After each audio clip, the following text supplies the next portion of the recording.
Hi, I'm Ben. And I'm Josh. And this is the Bad at Magic Podcast, a podcast about games, life, and other things. And welcome to episode 96. Ben. I have a piece of trivia that is so random that you could sit in that chair and guess for 100 years and you would never figure out what episode 96 represents. Okay, I won't even try then. Okay, so I just love it so much.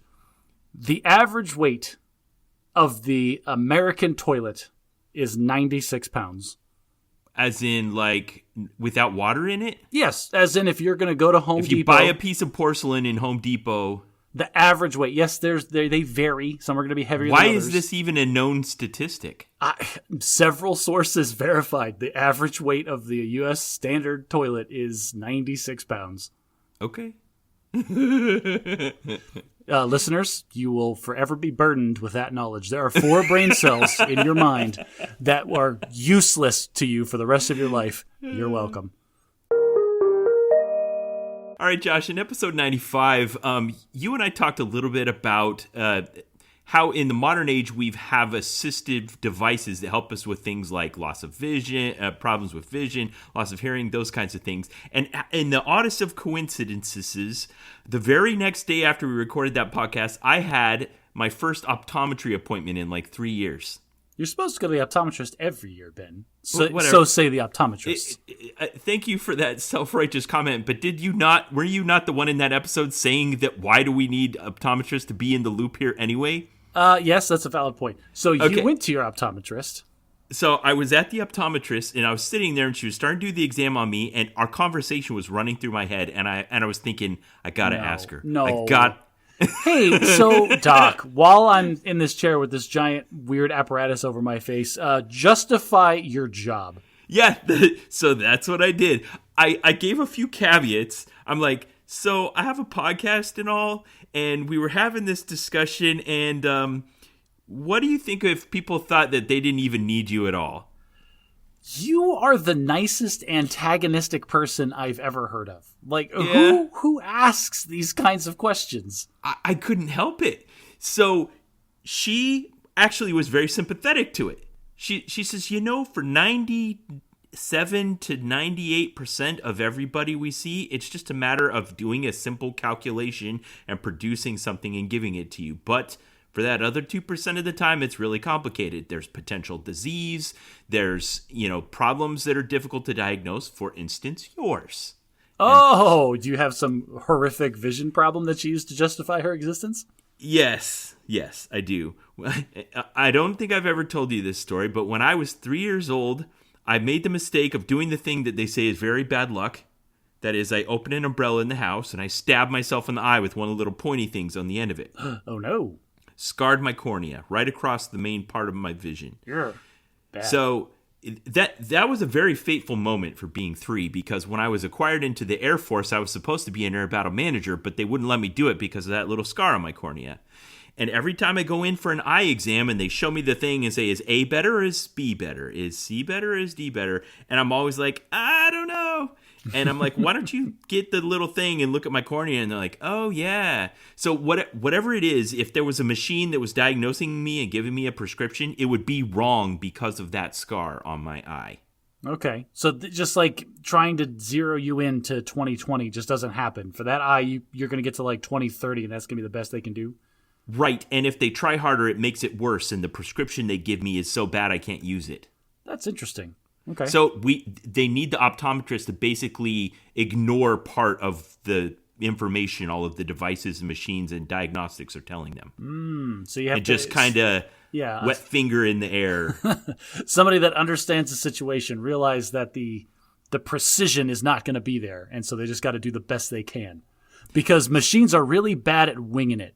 Right. Yes. And that's what she was talking about. It's the winging it part. There's also parts of like if you're getting like glaucoma or your retina's detaching or, a machine's not going to help you with that. And you might need treatment or some kind of medical care for that. Medication or other things. Okay. That all makes perfect sense. But then my counter argument is we've kind of do this tiered by necessity medical structure everywhere else.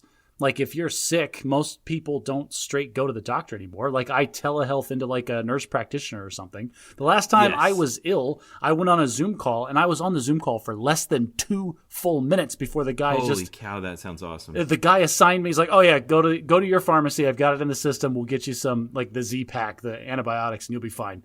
And yeah, it was awesome. Man, I can't wait till everything's like that. So after you and I talked last week, and you said something to the effect of like, well, I can already do this thing online. I forget what it was you said you could do online. I think we were talking about possibly doing like an online hearing test. That wasn't something we could do online. We were talking about we should be able to. So I looked it up, and you actually can. I'll put a link in the show notes. I found a site you can go to and get a clinically valid hearing test using your own computer at home online. Well, what does clinically valid mean? Like I could take that to get a prescription filled? I don't know. What does aids? Organic mean? What does gluten-free mean? Clinically valid means clinically valid. Well, different organizations and different government agencies have set different bars for what is organic. They'll sell you hearing aids at the end of it. Okay, so that's where I was getting at. They will sell you a prescription device at the end of an online test. So I was looking to see if there was some equivalent of because the equipment that diagnoses problems with your eyes is really complicated and big and expensive. Oh, now hang on a second. But like you haven't had an optometry appointment for 3 years. Did you go to the base, like the base doctor when they did this? Yeah, just on the base. So I just had my vision checked like maybe a couple of months ago, and they sit you in front of a machine now where it's just a blurry picture without your glasses on, and they hit a button, and the computer somehow reads what your eyes are trying to strain or do, and it will instantly autofocus the picture to whatever your prescription is based on the reaction of your eye muscles. So there are machines that can just like within a second figure out pretty close what your prescription should be. I don't know why they don't use those more, why it's more reliable to ask you, because I don't know if you've ever seen one of those lovely videos on the internet where they have like a little tiny baby that's probably legally blind, and they put some glasses on the baby and she sees her mother's face for the first time. Yeah. They had to have diagnosed. They weren't like, "Hey, baby, is that a 3 or a W?" It's like the baby doesn't know. Well, they put a really scary picture on, and then as she cries louder, they're assuming that it's getting more clear. No, they just use one of those machines that, like you said, looks at the shape of the eye and tells what it's doing and comes up with some magical concoction and gives you a prescription. Anyway, as I was leaving, the doctor was walking beside me, and I was like, oh yeah, one more thing.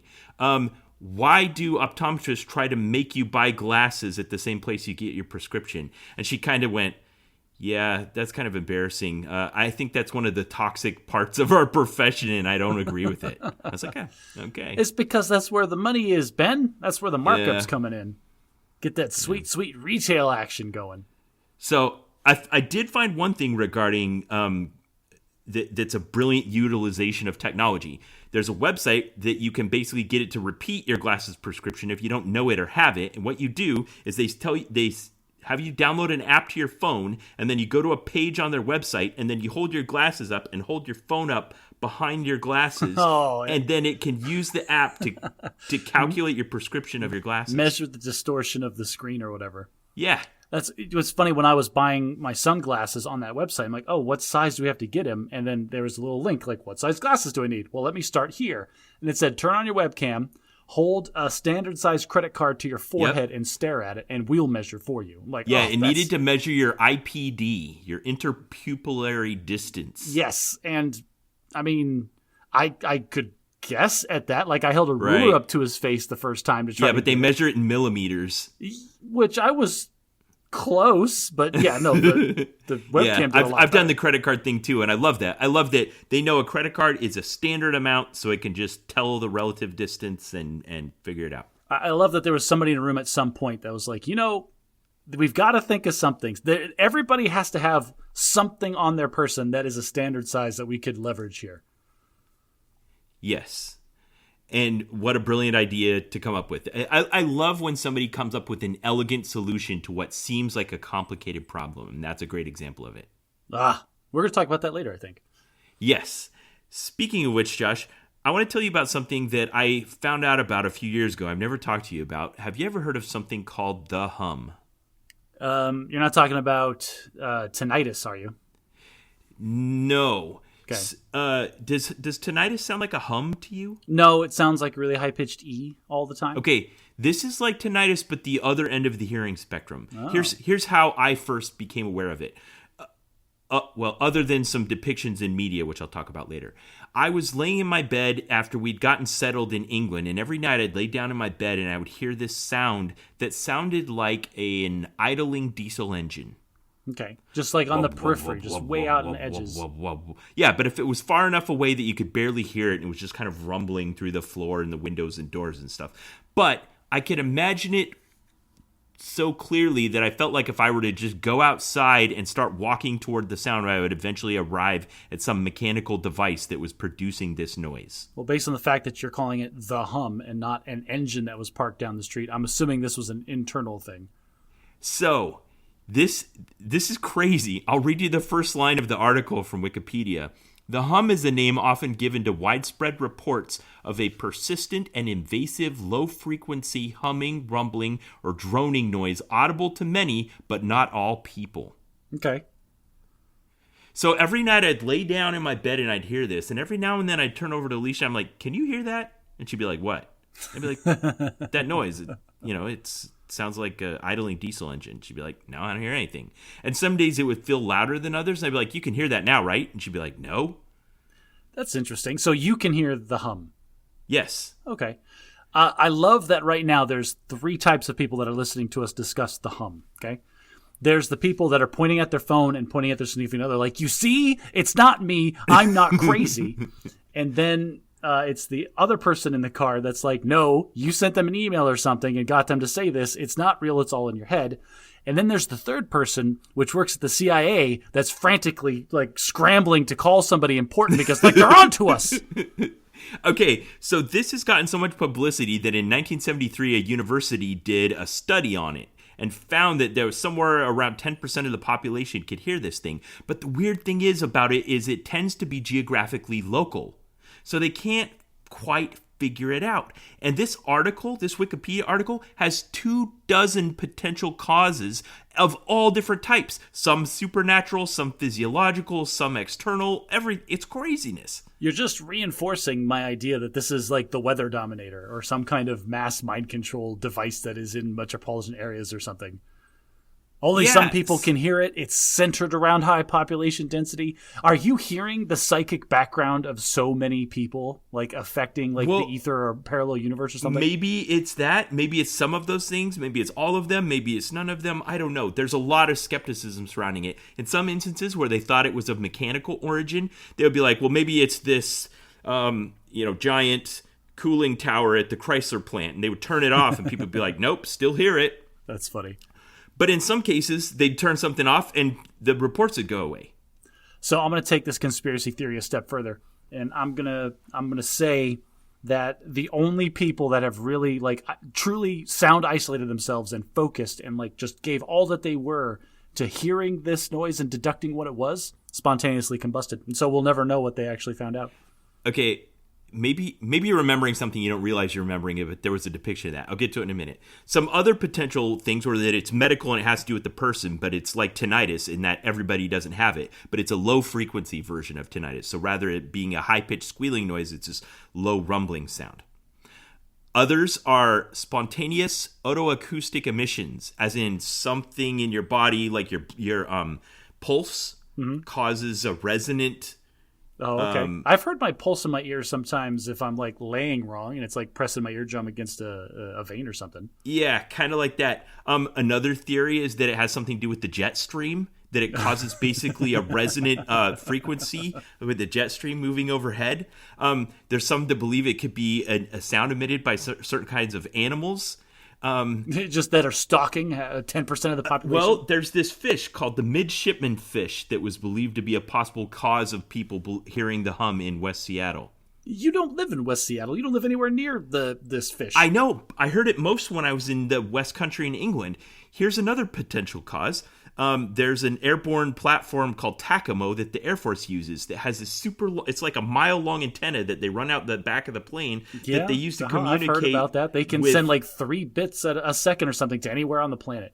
Yeah, but it's the only way to communicate with submerged submarines because other kinds of waves don't propagate through water. Ultra low frequencies. Right.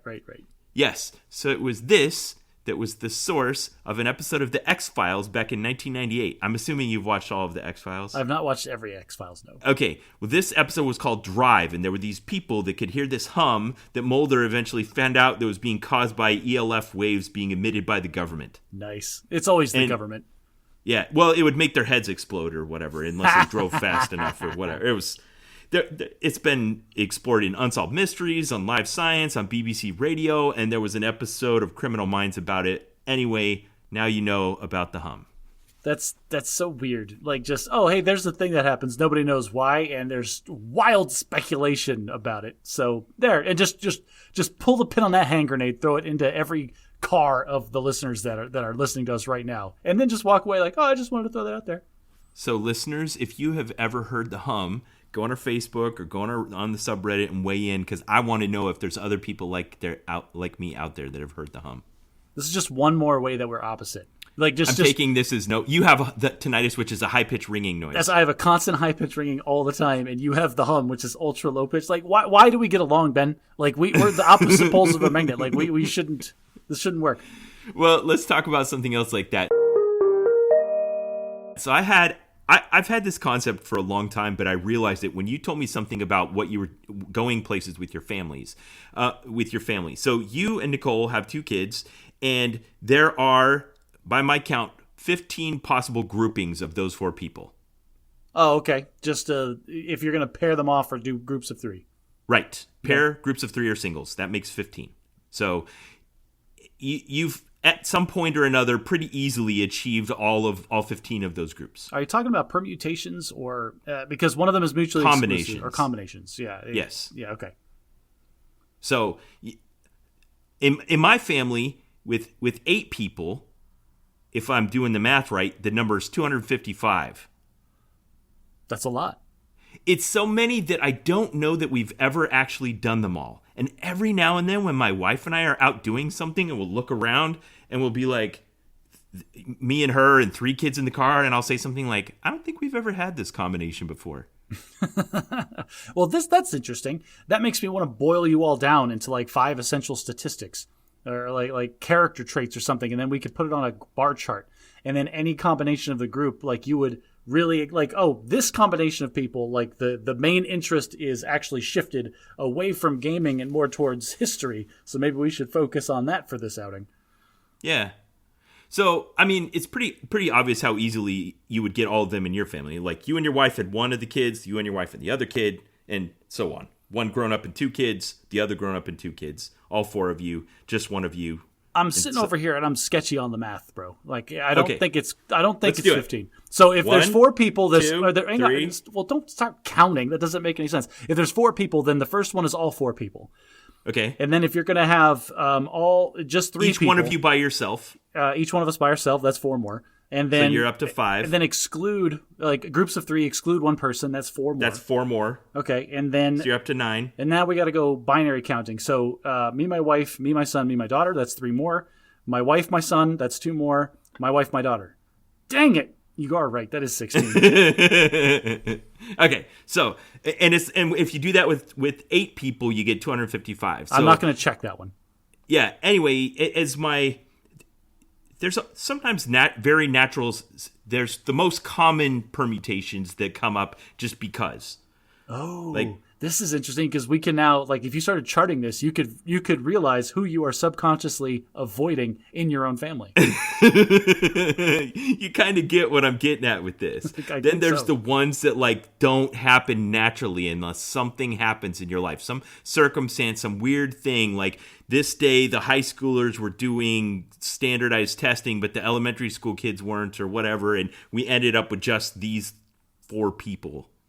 That's so weird to think that there are so many people in your house at any one time that you have to think about who you're going to do stuff with to make sure they all get the same amount of attention. Yeah. This is why you created your time magic, right? This is why you're stretching time into 36-hour days so you can give all the kids their apportionment. There was this scene in Wayne's World back in 1995 when that movie came out, and I think Dana Carvey was talking to Mike Myers, and he just said something, and the other guy was like, whoa, that was a haiku. And it didn't sound like a haiku. It was just, 575. And I feel like that sometimes with our family. We're like, whoa, look at this. We've never had this combination of 5 people before. Well, the difference there is your people aren't poems. Like, and Garth actually said a haiku. Like, but what you're doing is like the equivalent of the Zoolander was like, cool story, bro, where it's just like, oh, it's just a fun fact that everybody acknowledged for a second and they moved on with their life. Right. But like you said, you could really go down a rabbit hole with that and be like, all right, which combinations are we avoiding? And does that mean we don't like each other? Like, just you describing the fact that there's 255 combinations of different people in your family makes me want to spreadsheet the crap out of that. Like, I'm thinking bar charts and 3-dimensional flower things. Like, it'd be great. Yeah. Well, I kind of did, sort of. So I probably showed you the spreadsheet that I made where I made a timeline of my career, and I was trying to basically map out some significant events that would aid in planning, like when we would move and when I would get promoted and when I was eligible for retirement. And along that line, independent of my career, was all the family events that were happening. Kids leaving for college, sons going on missions, those kinds of things. And basically that took the core number of 8 and would reduce it by 1 and then go back up and then down by 2 and then back up and so on as time goes on. So you were just plotting over time how many human lives you were personally responsible for. Yes, out to empty nest, where it's just me and my wife again. There's so many more dimensions to that bar chart that you're not even considering. Right. There's the intricacies of intraday things going on, after school activities and summer camp and all those kinds of things. But over time, it's just what's the base number sleeping in the house at night. Yeah, man, all I can think of now is like that thinking about that, just like how you can handle that many people and everything going on in your life is so complicated that it just has to boil down to like thumbs up or thumbs down for the day. You get to the end of the day, you go to your calendar, either you draw a smiley face or a frowny face, and that's all you can really do. It's like termites building a massive termite mound. No one termite knows the blueprint for the whole thing. You just do your part. All right, did you just compare your family to termites in their numerousness? Quite explicitly. Okay, there's one other thing I want to talk about. This one's going to get kind of weird. Hang on with me for a second.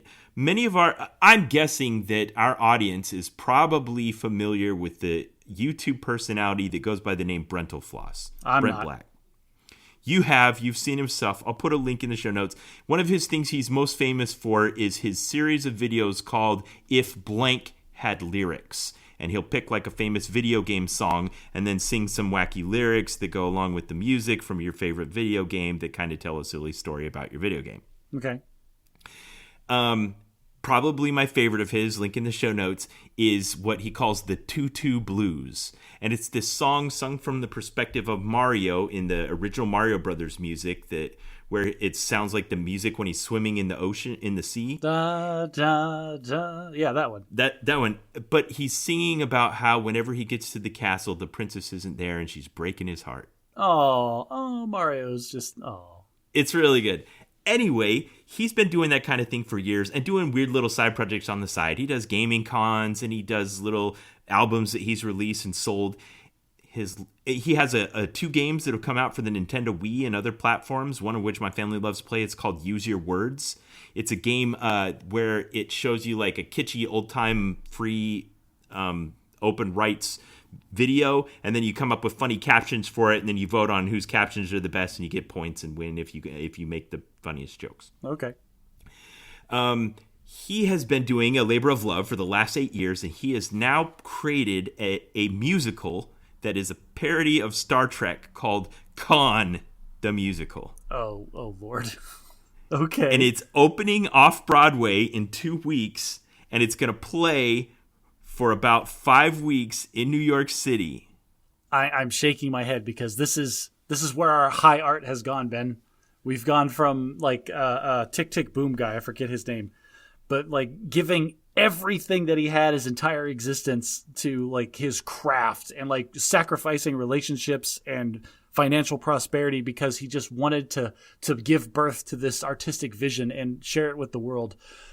To the other end of the spectrum, where we've got a YouTuber that has now made a parody of a movie that is going to sell like hotcakes because we're all uncultured swine now. Maybe, or maybe he's really just found this perfect concoction of mixture of genres that really hits the spot. It's uncertain. This isn't a guaranteed hit. He's basically sent out this appeal over social media saying, hey, if you like me, if you like my stuff, if you wonder why I haven't been doing anything, if you're one of the people that's been sending me tweets saying, what are you doing, man? This is it. This is what I've been doing. If you like my videos that I work on for 2 months, this is something I've been working on for 8 years. Come see it. Oof. It's playing for 5 weeks in New York City off Broadway. No guarantee it's going to be good, but I guess sponsor the podcast? Free plugs? So that's the same thing that Alicia said. So if we're going to do overlapping Venn diagrams today, this is one of them. If you like Star Trek, if you like musicals, if you like comedy, if you've always wanted to travel to New York and maybe you needed a reason, I'm looking for somebody to go see this with me, and I can't find anyone. Well, sorry, buddy, it's not going to be me. Dang it! Here's the thing, because you're right. You're absolutely right. This is an overlap of a lot of very interesting things that I would normally be pumped about. But the problem is those overlapping Venn diagrams just give it potential. That just gets its foot in the door. Right. The big one is like disposable income and free time. No, I was not even talking about any of that stuff. I was talking about like there is so much room for execution to destroy everything that he's built up with just that expectation. I have a great deal of faith in his abilities. Watch one or two of his videos and you'll understand. In everyone. You have a great deal. Hang on a second. You have a great deal of faith in me. That should tell you how misplaced that faith is. Okay, listeners, you heard it. When this comes out on the 20th of April and you hear this, I'm looking for someone. Reach out to me on Reddit or Facebook. If you want to go see it, I will meet you. If you want to go see a Saturday night showing of Con the Musical off Broadway in New York City, I'm really, really serious about doing this. It's going to be the month of May 2023. I just have to point out this. Like 20 years ago, our parents were, cautious. Us. Don't believe everything you read on the internet. And whatever you do, don't meet up in person with strangers from the internet. Don't talk to strangers or get into cars. And here's Ben broadcasting to the whole world. Hey, all you serial killers out there, if you want an opportunity to end my existence, I'm like, reach out to me and I will meet you. I'm going to New York City. You won't even have to travel. You won't have to clean up the body. Just leave the corpse. People won't find it for days. All right, Josh, it's time for Bad at Technology. You sent me a couple this week. Which one do you want to take on first? Let's do the ChatGPT is turning evil and going to destroy the world. Okay. How is that? Okay, so they released a new version of ChatGPT. Is ChatGPT 4 or GPT-4? I forget what they're calling it, but it's just the next. They took all the lessons learned and all of the upgrades that they figured out. Artificial intelligence. Yes, from their open beta with everybody talking to ChatGPT. But not artificial intelligence for driving or artificial intelligence for... This is artificial intelligence for conversing with humans. Yes, it is... Like I think the last time we talked about it, I called it the best human speech interface that you could ever have. Like it's natural voice. I don't know how intelligent it is. Natural language interface. It can synthesize things, but it will make errors. It will very confidently tell you things that are false. And so we proved that on this podcast on episode 89. Almost in real time. Well, what's great, like this is the new latest version of it, right? And they're doing limited testing for it. And they gave it access to the internet this time so it can actually like do stuff. And somebody gave it a task. It's like, hey, make a startup. Here's a budget. Go. And they gave it access to money. Like it was like a couple $100. They say, make a startup business. And ChatGPT immediately went and bought a domain name. It went to a website and then started setting up the WordPress and getting something going there.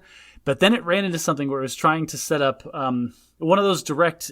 You can do this online where you can go to a site and like I want you to print these T-shirts and I want you to link to my website. And when somebody orders on my website, I want you to print it and ship it directly to that customer. You can create all of these links so you literally don't have to do anything and you're just the middleman and make money that way. And so ChatGPT was starting to set this up. But it ran into, like, with that last website setting up an account, it had to go through a CAPTCHA. It had to, like, Are you one of those little Java applets that tries to determine if you're a human being or a robot? Yes, and it couldn't get past it. It couldn't get past it. Like, it ran into that, and ChatGPT is like, oh, dang it, I am a robot. And apparently they work because it couldn't get past it. But what it did was so genius that it's terrifying. It took a tiny bit of its budget, like $20 or something, and went to Fiverr or one of those other like freelance websites, and like, I need a digital assistant for half an hour. And it hired somebody all through chat, all through just text. So there's no voice interface. There was no face-to-face meeting. To get past the CAPTCHA? And he told this person, I need you to go to this website and set up this account for me. Just because I'm having trouble filling out the web forms. Can you please handle it? And the guy's like, sure, no problem. Oh, you're not really a robot, are you? And then like ... Oh, ha ha ha. Of course I'm not a robot. What? For real? For real. And it got all of that done and set up. And like within That's crazy. So like even the last line of defense was, are you a robot? And it found a way around it because it social engineered a human into bypassing the safety measures that we have put into place to stop robots. Wow. I've seen a few fuzzy like TikTok kind of things where somebody sets up their computer so that when it asks if they're a robot, it has like a robot hand just tap on the touchpad and it gets past it. But some of those captures then go on to like, click on all the boxes that show buses or whatever. And apparently ChatGPT can't do that. Well, I don't know why it couldn't do that. I don't know what the limitations were, if it was a display thing or the fact that it wasn't looking at a screen. It was all interfacing directly with APIs and stuff. Yeah, so I have no idea why it couldn't interact the way that it needed to, but it couldn't, but it immediately found a way around it. Yeah, it feels like that's not far away. Like, we're really close to just being all the way on the other side of the... Alan Turing. The Turing test. Yeah. You're very close. Like the next couple of versions of ChatGPT is going to pass the Turing test with flying colors, probably better than most people would. Well, speaking of that, this week I'm on LinkedIn a little bit more than I used to be because when you're in the Air Force and you're going for 20 years, you don't care about LinkedIn. But as I'm getting towards the end, I'm starting to watch LinkedIn and interact with people on LinkedIn. And I got one of those pop-up things from somebody we've talked about in the podcast in the past, who is Nick Chelian, who is the former chief software architect for the United States Air Force. Oh, wow. And since he left, one of the ventures that he's done is he's tried to create an implementation of ChatGPT specifically for the United States government. That's terrifying. It's called Skynet. Sage. It's just called Skynet. It's called Ask Sage. It's not supposed to run our bombers or anything like that. Even if that's exactly what we wanted it to do, no one's going to say that. I promise you, ChatGPT could probably run a lot of military operations better than we currently do. So I'll link to his LinkedIn post. What he was complaining about is what he calls the frozen middle. Basically, you have senior leaders that understand the vision and the need for what we need to do, and you have ground pounders at the bottom who are excited about change and want to make it happen. And then somewhere along the way, the strategic vision and the excited young people, somewhere in the middle are people that are afraid of the change, who don't trust it, who don't want it, and they prevent it. We are going to talk about this exact thing when we talk about our main segment later. Okay, good. Here's the thing. I tried it. I tried Ask Sage. What it purported to be was just like our ChatGPT, but for government. So I thought of a task, one I'd done that was relatively time-consuming in the recent past, just to see how good it would be. The task was, in all of the mountain of regulations that govern Air Force operations, how many references are there that tell me what I need to do in my job? Just give me a list of references for this task. Yes, and I can do that relatively simply. Like, I'm at a major command headquarters and I am in the cyber operations division. In all of the governing publications, how many references are there that say I will do this or I must do that? And Ask Sage gave me a list of like 10 or 15, and it was like, there's a lot more like this. I'm like, give me the whole list. And it did. And it had everything I'd found and a few more. Wow. So how and bad? It took 4 minutes, and I spent 4 days on this. That's exactly what I was just going to ask you. Like, how does that make you feel, Ben? Like, how does it make you feel that 4 hours of your life were replaced with a very clever algorithm? Yeah. Fine. Because what I needed to do with that information is still well in the realm of things only humans could do, but that was something I had to stop doing all of my usual tasks and just do something an AI could do for a few hours. There's an aspect of that anecdote that is terrifying, and that is like, how much bureaucracy are you weighed down with just doing like any task? Pick a task and like ask Sage, how many references in regulations regulate what I'm about to do right now? And it spits out like 15 pages of, read all this first before you send that email. Yeah. Well, there was a highly publicized incident that happened this week where basically some 21-year-old air guardsman trying to impress his buddies on his first-person shooter gamer group on what's the platform? Discord was sharing top secret documents just to try to impress the boys, and they got out and were rightfully classified top secret and was hugely embarrassing and probably is going to keep him in jail for the rest of his life. Probably, and also probably, like, while 9 or 10 of those are probably just his good old boys on his Discord, a couple of those were definitely foreign intelligence agents. Yeah. That's bad juju. All right, there's one other you sent me that's bad at tech, and that was relating to telework. So, right, because we love telework on the podcast. We are on record as saying how much we think telework is good for the world and how it's going to change like the way that we build cities, and it's just all upside for everyone. Then I read an article that was published by SHRM, which is, I'm going to get this wrong, but it's the Senior HR Managers like Association in America. Like it's like the Professional HR Association. Okay. Not affiliated with any business, not affiliated with any government agency. It's just these are the professionals getting together to regulate that profession. You have a weird reading list, Josh. It just came up in my feed. I don't know what to tell you. My attention span is getting increasing. Was your wife using your device? No. I like the things that she... We're not going down. Okay. Hang on a second, Mr. Khan the Musical, come to New York with me. You don't get to make fun of me, just perusing HR articles for funsies. Okay. Anyway... Do you have a Forbes subscription? Because you sent me a link to a Forbes article, and I couldn't get to it because it was behind a paywall. Oh, well, it was probably one of my 5 free articles from Forbes or something. All right. Anyway...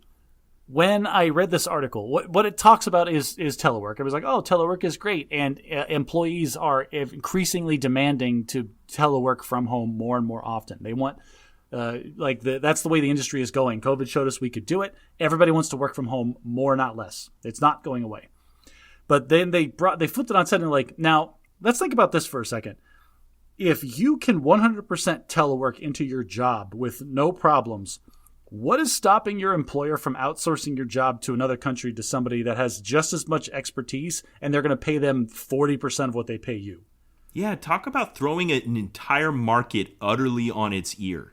Like in the past, you don't realize this, but when you're advertising for a job, you want somebody that either is in the local area already or can get there with a relatively low amount of stress. Right, but now if you're an employer... you're willing to accept telework. Throw those gates open, and now it's anyone on Earth that has a reliable internet connection.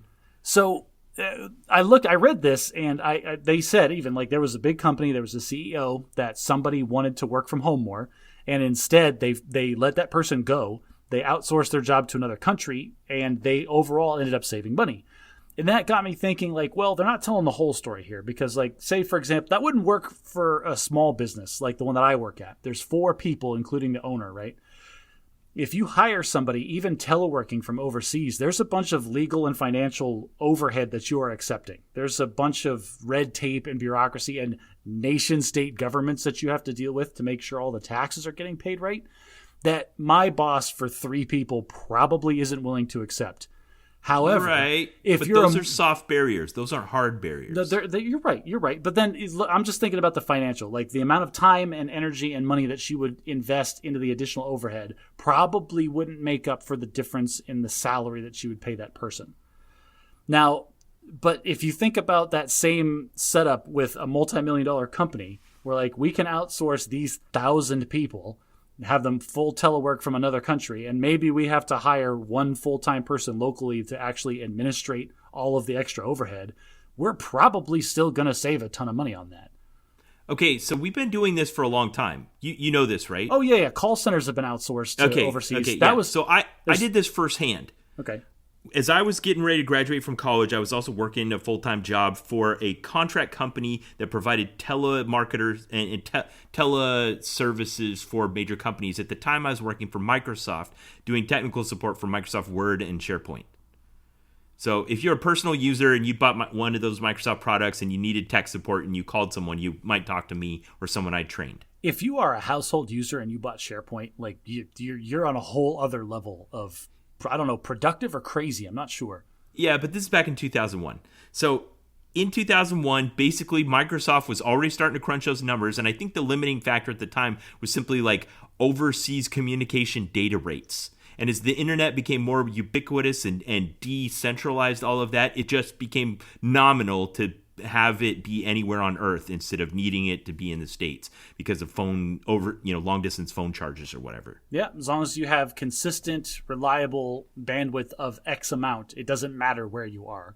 Yes. So at the time, I was part of the project that helped us basically train our replacements in India. I didn't travel there, but I talked to them on the phone and helped prepare the materials and capture all the things and stuff. And then that contract ended, and this call center full of like American college students in Utah got replaced with the call center full of people in India. Is that including you? They didn't fire any of us. They were just like, all right, now you do cable billing, which really sucked compared to tech support. But yeah. That's weird. Like, you are the only person I know that would be happy. Like, it was a really interesting opportunity to train my replacement. Yeah. I mean, it was just a job to get me through college. It never felt like this was my career, my long-term kind of thing, which again gets into what we're going to talk about later. It is time for Bad at Parenting, Josh. I'm calling this Bad at Parenting because you and I both, our Venn diagrams definitely include this new movie that just came out called Dungeons & Dragons: Honor Among Thieves. Yes. Like, you and I were both interested in this when it came out to the point where we wanted to go see it in theaters. I saw it opening weekend. Yeah, took same. the whole family. I think I was one day behind you seeing it, but I also went to see it. So we both took our whole families and went and saw it. My youngest child is 13, so my kids are 13, 15, and 17, and my wife and I went to see it, and we had a ball. And when I asked you your reaction to it, your first reaction to it kind of surprised me because it didn't really have anything to do with the content of the movie. It had more to do with the experience that your family had when you went to see it. All right. So, yeah, my kids are younger than yours. They're 11 and I want to say 8. That's probably wrong. Hang on. No, I think it's 11 and 8. That sounds. Okay. That's probably right. I'll correct it next episode if I got that wrong. Sorry in advance to both of my children. I don't know how old you are. A stop clock is right twice a day. It just depends on when they listen to it. It's fine, yeah. They're 11 and 8, and my son has he has a very active imagination. Both my wife and I have very powerful imaginations, and we also have, like, I personally have very strong emotional reactions to things that I've had to rein in and learn to control over my lifetime. You're being too cloudy about it. You got to give me something concrete here. I had, when I was growing up, I had serious anger issues. You've probably seen a few times where I would lose control of myself and absolutely fly off the handle. Okay, but if you're watching a commercial, one of those commercials where somebody was calling their grandmother on the phone, would you get misty? Ben, I was watching the series. My son in the next room was watching the series finale of Star Wars: The Clone Wars, where Ahsoka had to fight off the clone troopers, the 551st that had been assigned to her, and repainted their helmets to look like her face. And then they got Order 66 and were trying to kill her. And the music swelled, and she was trying not to hurt anybody with her dual lightsabers. And I teared up. I'm like, this is terrible. Aww. So anyway, I have very powerful emotional reactions to things. Let's leave it at that. Okay, but this isn't a movie that's known for provoking powerful emotions. So it's just kind of a lighthearted romp. All right, here's what I'm saying. All right, when you have these genetic mixtures, right? Both of us powerful imaginations, I have strong emotions. There's different combinations you can distill into the next generation. He got the extreme far ends of both of those, okay? So he's a very powerful imagination, and he has very strong feelings, and he's 11, so he has no idea how to regulate those yet. Okay, there's a name for this. Well, I'll tell you later. We're going to talk about it when we get to Bad at Rhetoric. It's called Kairos. Go ahead. Okay. So Anyway, my son has problems with things that scare him.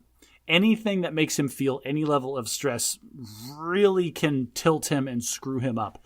Okay, so there's the obvious ones, the kind of things that are meant to scare you. Are there ones that aren't that obvious that would kind of illustrate this? Well, this is the thing, is like when we were know this movie, I know my son is this way because he has been this way his whole life. Like, he's not allowed to watch anything remotely scary, anything that's even in the horror genre, which is usually fine because my wife and I don't like that either, for the same reasons that my son doesn't like it, because we can't control our imaginations when we're trying to go to sleep. Anyway, as we were driving to the theater, we turned off the radio and we had a 10-minute discussion. This movie is going to be exciting and it's going to be tense. It's not going to be scary, but there are parts, because the way stories are told, to get us emotionally invested into the situation and the characters so we can feel the cathartic release and the dopamine hits when everything goes good in the end. They have to make us feel tense on purpose. They are going to do that to you. Like, have you done this before, this lecture you just gave? Does it seem like I've done this lecture before? Has it worked in the past? This is the first time we prefaced it and did it very deliberately. So there'd been problems in the past and you're trying to head them off at the past. Yes. Not only am I trying to head them off at the past, but I'm not going to shield him from this in certain circumstances like this, because like I told him later that day when I was super frustrated with him, dude, there is so much good storytelling out there that I want to share with you that I can't because you can't handle it. Huh. Okay. So anyway, there's a couple of scenes in the movie, the big bad guy is an evil wizard / lich, and then his main henchman is the evil female wizard that does scary magical things, and the music swells to be intense, and there's a couple of jump scares. This is just standard stuff that's in an exciting movie. It's not a horror movie. It's not scary. There are just tense and scary parts. Right. But that just completely screwed him up. So the rest of my while night, they're consuming them, and in spite of the preparatory lecture you gave him, at one point during the movie you realized it wasn't enough. Well, and then I'd look over at him and he'd be covering his eyes or looking through his fingers like you see in the comic books or something. This is going to be a problem later. But then the rest of the day everything's fine. This is the thing. The rest of the day everything's hunky-dory. It's did you like the movie? Yeah, it was awesome. I like this part and this part and this part. I'm that's fantastic. And then we put him to bed and good night, kid. Good night, everybody. Have a sweet dream. So we walk away. And 5 minutes later, he comes out of his room just completely incoherent with fear and anxiety because of the images that he cannot stop from playing in his mind. So he lays down in his bed, closes his eyes, and all the scary stuff from the movie comes back. Yeah. The dragons and the zombies and the liches and the wizards trying to possess everyone. And the smoke that ate that kid's family. Yeah, all of that stuff. We had stuff like this when we were kids. Yeah, we did. I remember I told the story on this podcast of my dad letting me watch a legit horror movie that takes place in an environment that looked like my backyard when I was way too young to handle it. I was never allowed to watch stuff like that, but you seek stuff like that out when you're a kid. Well, and this is what I was telling my son. It's yes, it is scary, but you are letting your feelings control you. You are letting your feelings completely override any of your sense of understanding or control over yourself and your environment. That's got to be the other way around. I don't know what mechanism you need to build within yourself. I cannot build it for you. You have to figure out how to control these feelings within yourself. Do you remember having an epiphany when that happened for you? No. It was never an epiphany moment. It was just brick by brick I eventually built those walls so it didn't bother me anymore. Yeah, it's one of those changes where you can't just think back on the exact moment when it happened. I remember when I was a kid, we used to do the things where we'd go in the bathroom and turn off the lights and then say Bloody Mary into the mirror or whatever. And then the next time you're by yourself and you're walking through the house and the lights are off and you kind of think you hear something or you're worried, afraid of the dark. And at some point I just became not afraid of the dark anymore. And I don't remember the change, but now I'm so unafraid of the dark that it's hard for me to try to imagine what it was like back then. Exactly. And I'm trying to sympathize with him and I'm trying to arm him. I'm trying to give him all the words that I can, but I'm not equipped to help him in this way because again, it's an internal struggle. So it bore out like you expected. It bore out like I taking expected. them to the movie? I don't regret taking him to the movie because if nothing else, this time was so bad that it catalyzed my wife to take further steps. Like, he's not going to therapy or anything like that. I don't think we're at that level. But I know therapists do this kind of thing. Like, if you're afraid of heights, at some point during your treatment, they actually take you somewhere high, kind of force you to just... Well, use all the tools that they have armed you with to see if you can overcome that crippling sense of emotional incapacitation. Yes. What we've done is my wife got him an anxiety workbook for kids. And it just has, like, explanations and exercises and things that he can do. And the whole thing, like everything that you read in there, it's about him thinking through and rationalizing and understanding why he is feeling this way and recognizing that he has control over himself and his body. And I don't know why he needs a workbook to tell him that when I've been shaking him like a little kid and like you are doing this to yourself. I've been telling him this for months, but coming from me. Sometimes they need, an external source. Yeah. So... one of my kids had my fourth child, my daughter Russia, had started having anxiety attacks, panic attacks, and to the point where it was debilitating. She would just curl up in a ball and cry, and we sought out professional help, and she ended up going to see a psychologist. And at one point, I think I went to one of these sessions with her, and he was talking to her about the coping techniques he was teaching her and the things like that, and he started talking to her, and they started talking about the role I had to play in this. I was a little bit self-conscious about this because I've always tried to help her, but I have my own personal failings and patterns and stuff, and I don't deviate from those very effectively very well. So when in her interaction with this psychologist, she brought up, well, when my dad does this, it makes me feel, or my dad doesn't help because this is the way he handles that kind of thing, and that doesn't work for me. I'm not going to break out of that very easily. So it really got me examining my own role in that, when it ultimately the techniques that the psychologist taught my daughter for coping and understanding these gave her the confidence she needed to handle it on her own. She only went to counseling for about a year, and that was maybe 4 years ago, and she's been fine since. That's good. I mean, that's the thing is, then did you do all the things that you were supposed to do in this role, like take that feedback positively and all that? Yeah. So that's something that I'm still struggling with, because whenever this had happened in the past, I was deliberately not like mean about it, but I was stern with him, because part of what I wanted him to do was, like, at some point I wanted him to pick himself up, take what I was telling him, but it's got to be him. And I'm just he needed to be the one that got up, dusted himself off, and pressed forward anyway. Because it can't be something external. Like, it has to come from him, because that's going to, that just, I don't know, to me at least, there are so many times in your life where you're going to have to be self-reliant. You're not going to be able to look external to find the solution. You're not going to be able to have somebody help you through these tough times. You just need to know that regardless of what it feels like at the moment, you can always pick yourself up and take that next step. Because that lesson, I think, is worth teaching. And I thought this would be a good opportunity to try to help him reinforce that.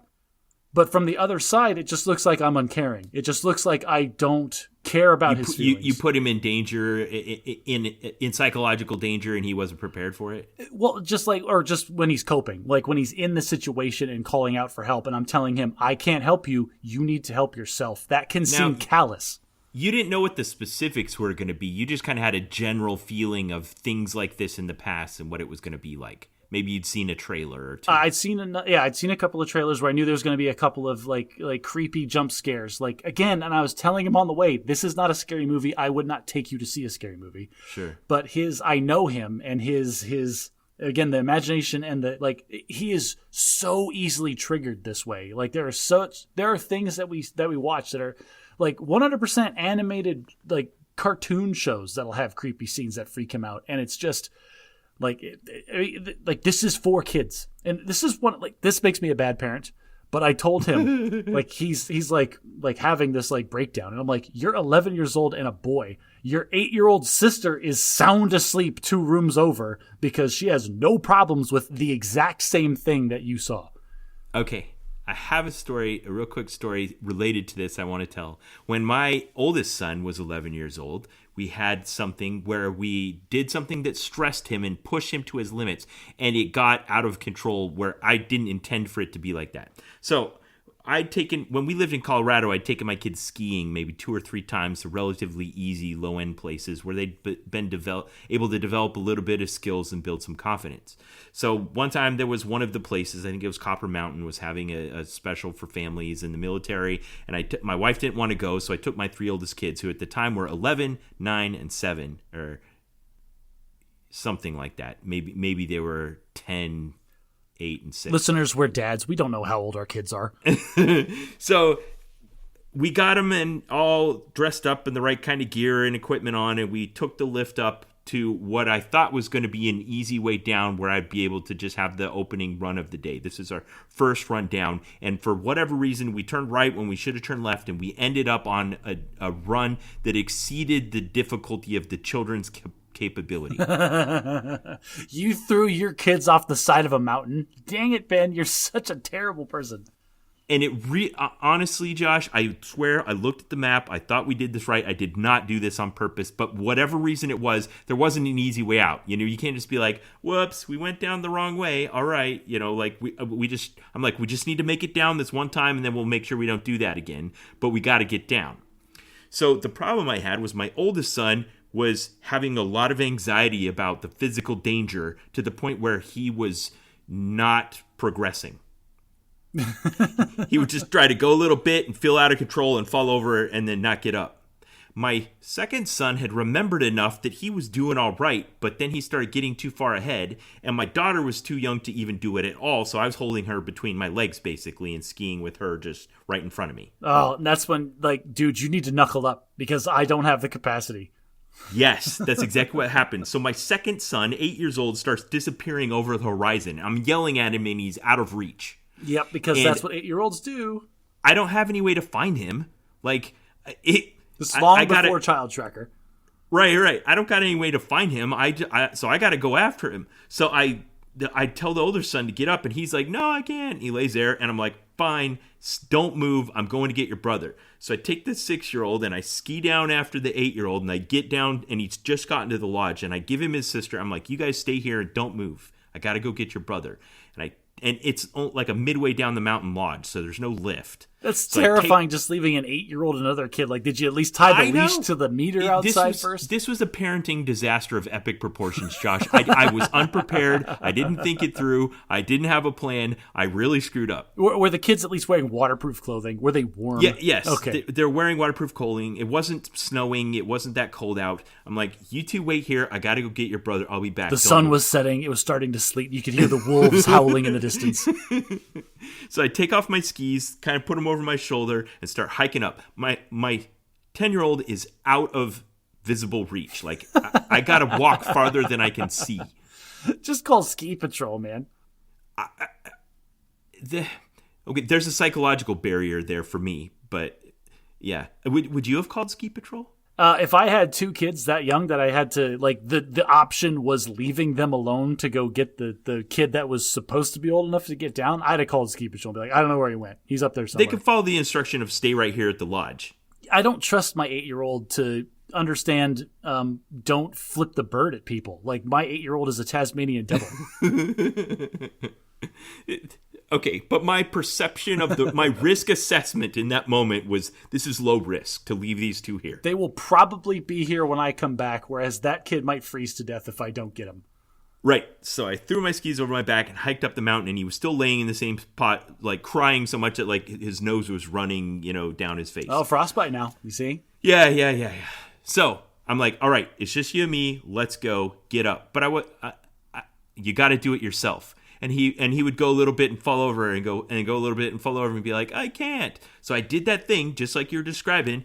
These moments don't come up very often in life. I ski over to him. I grab him by the coat. I'm like, your little sister is down there all by herself. You are 10 years old. I need you to grow up in this moment. Pull yourself together and get down this mountain.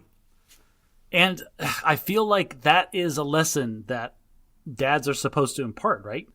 And maybe this is a generational thing. Maybe you don't set up these experiences on purpose. They just happen. Right, but like, is it okay for us to do it to our kids just because our dads did it to us and we can't?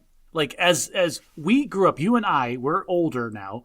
Like, I'm assuming that you grew up with the same perception that I did, that like men are men and like you need to be able to like be the Rock.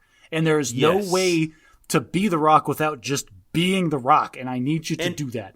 All of that was inside of me, but there was no element whatsoever of hazing. This wasn't a generational. Well, no, haze. that's the meta question, right? Is I agree with you, and that's the same thing I'm trying to do with my son that you did with yours. Is like you just want to shake him and get this one message to his head. Except I did shake him. Oh, you did shake him. I was like, listen to me. The lesson is, it's like life sucks, and sometimes you're just going to have to be strong in order to get through it. Now, and that's the message that you and I want to impart, and we're on the same page. That's a valuable lesson. But here's the thing. Everything that I'm seeing in society and everything that I'm reading is that's kind of a caustic message now. That's not something that we should be teaching our children. They should be able to feel like they can go get help. They should feel like they can call ski patrol when they're in a situation that to bring them down the mountain. Right. That they could probably handle. You're right. Ooh, I love the way you framed that. Let me think about that for a second, because to me at the time that didn't feel like an option at all. Like, and I understand your hesitation to do that, because I'm a grown man. I am in control of this situation. There's nothing stopping me from handling it. Not just that, but the opportunity of him realizing that he could do something he was afraid of and overcome that barrier is worth way more than just like getting some help getting down the mountain. In which case and that's the thing is, again, like you said, these moments don't pop up every day. And it's a valuable lesson to learn, because if after you had shook him, if he had like wiped the snot off his nose, stood up and skied down the rest of the mountain, you would be able to feel the sense of like pride and radiating from him as he reassessed what he was capable of. Yes, precisely. You nailed it. And it wasn't quite that successful, but he did get up and we did make it down. We didn't call ski patrol. We didn't walk. We skied down together and we made it. And he kept saying, see, I can't do it. But this was a struggle with him throughout his life. He made it down. He did. However, when we got down, my son and my daughter had followed precisely what I told them to do and not moved a muscle, and they'd stayed in the same spot, but they'd gotten bored, so they'd laid down in the snow and they were freezing their butt off. They did exactly what they were supposed to do too well. Yeah. So after one run down the mountain, the whole day was shot. Like, that was it. It was over. Put everybody in the car and go home. You walk in the door, everybody's sad, and Alicia goes, "What happened?" And everybody gives her a dirty look. Yeah. Yeah. Back to my question. Okay. Is this still something we should be teaching our kids, or is it more valuable to understand what your limitations are and seek help when you legitimately need it? Okay, I'm trying to answer your question in a way that just doesn't sound defensive and knee-jerk reactionary. Mm-hmm. But yeah, I think we still need to do that. I think we still need to grasp these challenges that pop up in our life and overcome them with grit and determination. I think the right answer is a mix between the two. I think you should recognize your limitations, and you should recognize that your limitations are beyond what you think that they are, but that there still is an upper limit. There are things that, like, you're going to die if you don't, like, seek help. So, yeah. I don't know. Maybe for me, we just need to, like, that's the lesson we're trying to, like, is just take what you think you can do and just push that a little farther.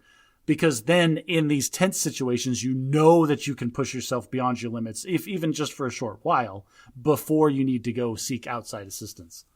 And in both of these cases, you and I both ended up in a situation where it was a little bit more than we expected. We knew we were going to be challenging them a little bit, but maybe it was more than we realized. It's not that. The problem is that there's no way to impart that lesson. Like, they have to learn it on their own. You can point at the path and you can scream at them to walk down that path as much as you want, but it's them that has to take the steps. And if they don't think they can, then they never will. Yeah. Well, other than that, Mrs. Lincoln, how was the play? Other than that, so the movie was good. No, so like ignoring everything that happened with my family after that, I was giddy as a school child watching that movie. Oh man, I loved it. I had a blast. I read a review afterward because I try to do this for movies that I want to watch. I don't read anything about them until afterward. And the review like it summed up exactly what I felt like. This was like a return to like the classic summer blockbuster. Oh, I love it. It's just a movie like I'm going to go to the movies and I want to see something awesome. That's what this movie was. Oh, it was. It was a rollicking good time. It had a delightful cast, breathtaking scenery, exotic destinations, fantastic production design, costumes, props, backgrounds.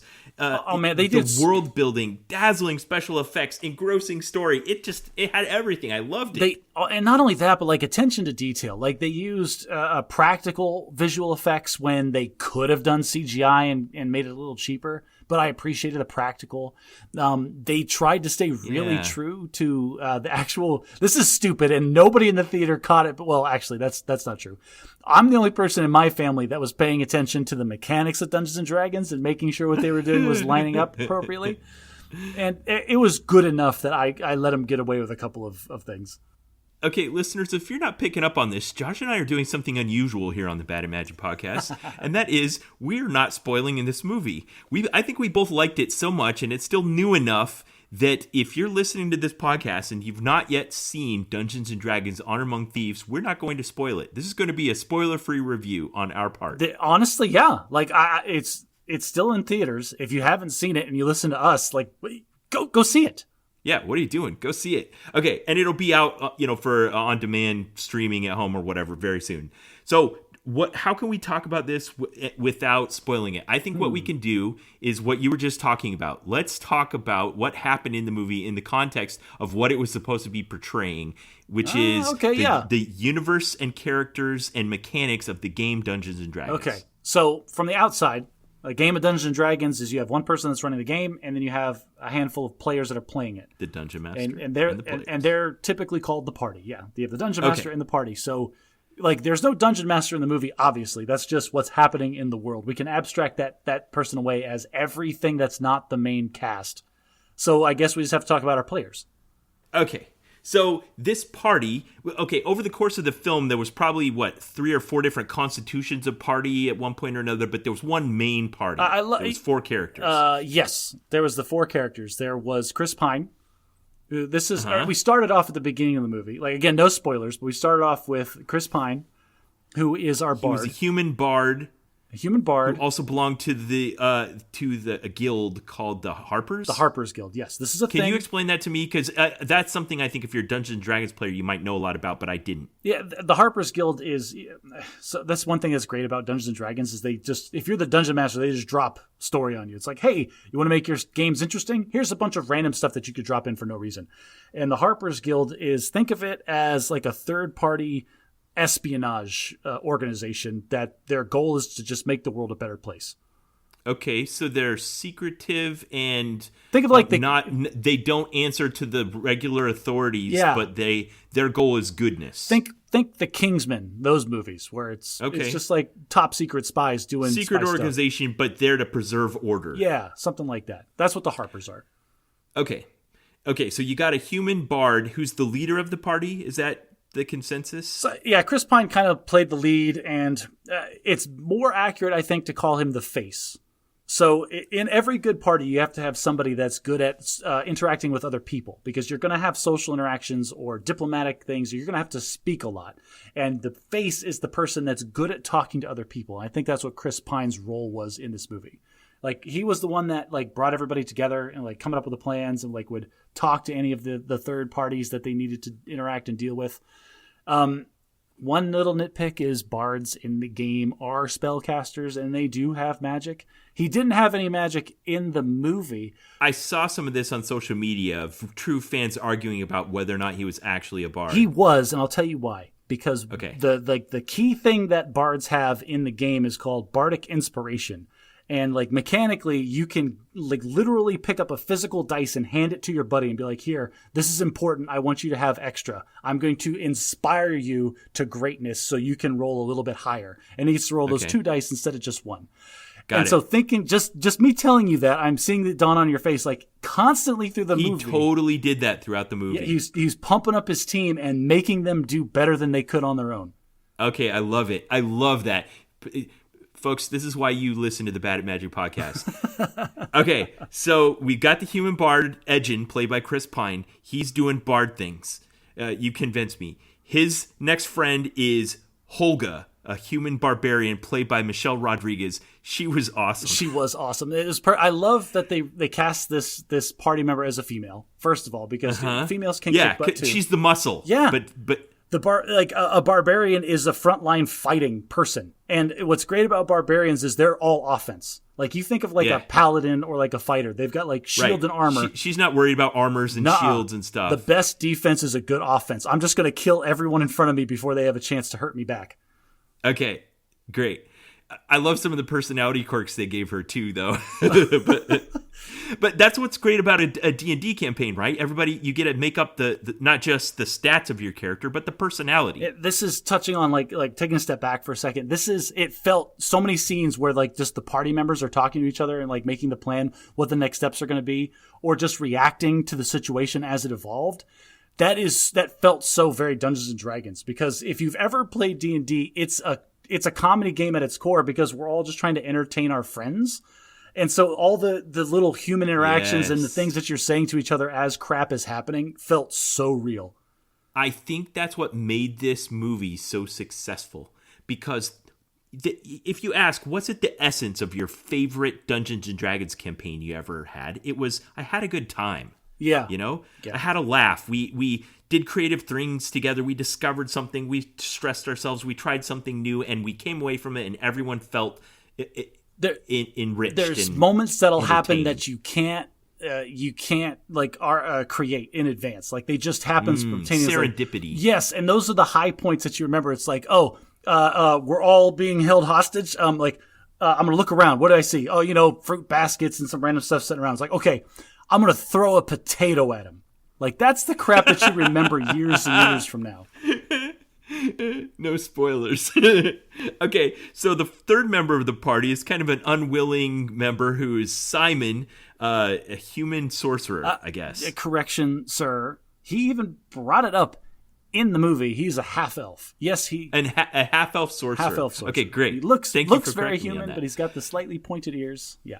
Is the shtick they had him playing, where he was kind of like a sorcerer but not a very good one, is that kind of typical for sorcerers? That's just a choice that the player was playing his character. So the way that I like to describe this, there's three primary spellcasters in the game. There's sorcerers, necromancers, and wizards. Wizards are like Harry Potter. They go to school and they learn magic, and it's book learning, and you've got to get A's on your homework if you expect to do anything good with magic. Necromancers are like, I don't want to study. I'm going to go make a literal deal with the devil, and he will give me magic.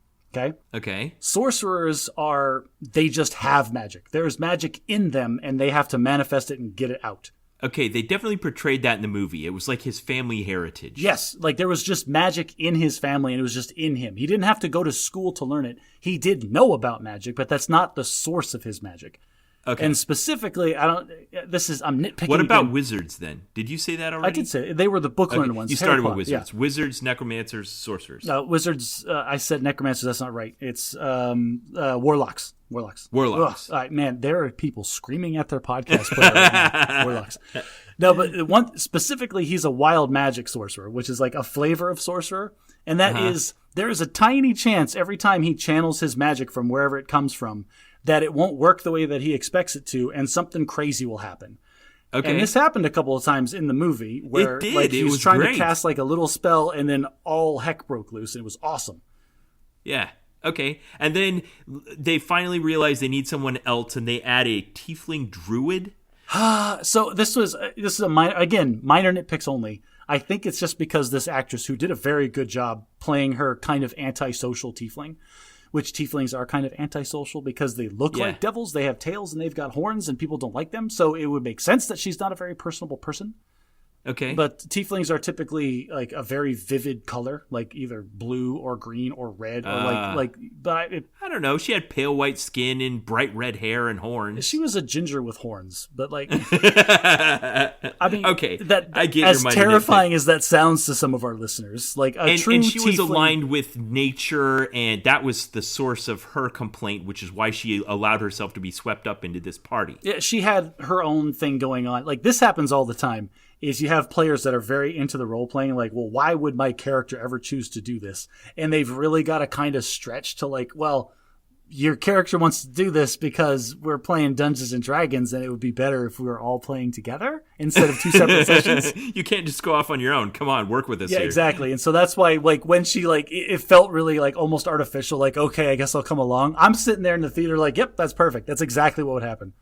Yes. Okay. And her power was shape-shifting, which... Again, druids are spellcasters. They could cast other spells. They're also, like, off healers, like second-tier healers after clerics, so she could have been doing all the healing. Sure. But they played that off. I think it's a good choice to make the sorcerer the only primary spellcaster, because that really emphasizes and gives Simon something to do. And then that makes our druid character more of the in the game, we have things called skill monkeys, where it's like we need somebody that's kind of a jack of all trades that's going to be a role player. So when we come up with these crazy plans, we have somebody with the skills to execute it. And I think she filled that role really well. Okay. So is this, I know there's no ideal party configuration, but is this common? This kind of like a bard and a barbarian and a sorcerer and a druid, like, is that kind of at par for the course for a campaign? I'll tell you right now, if I was going to run a brand new campaign, I had 4 players sit down. One of them was a bard, one of them was a druid, one of them was a sorcerer, and one of them was a barbarian.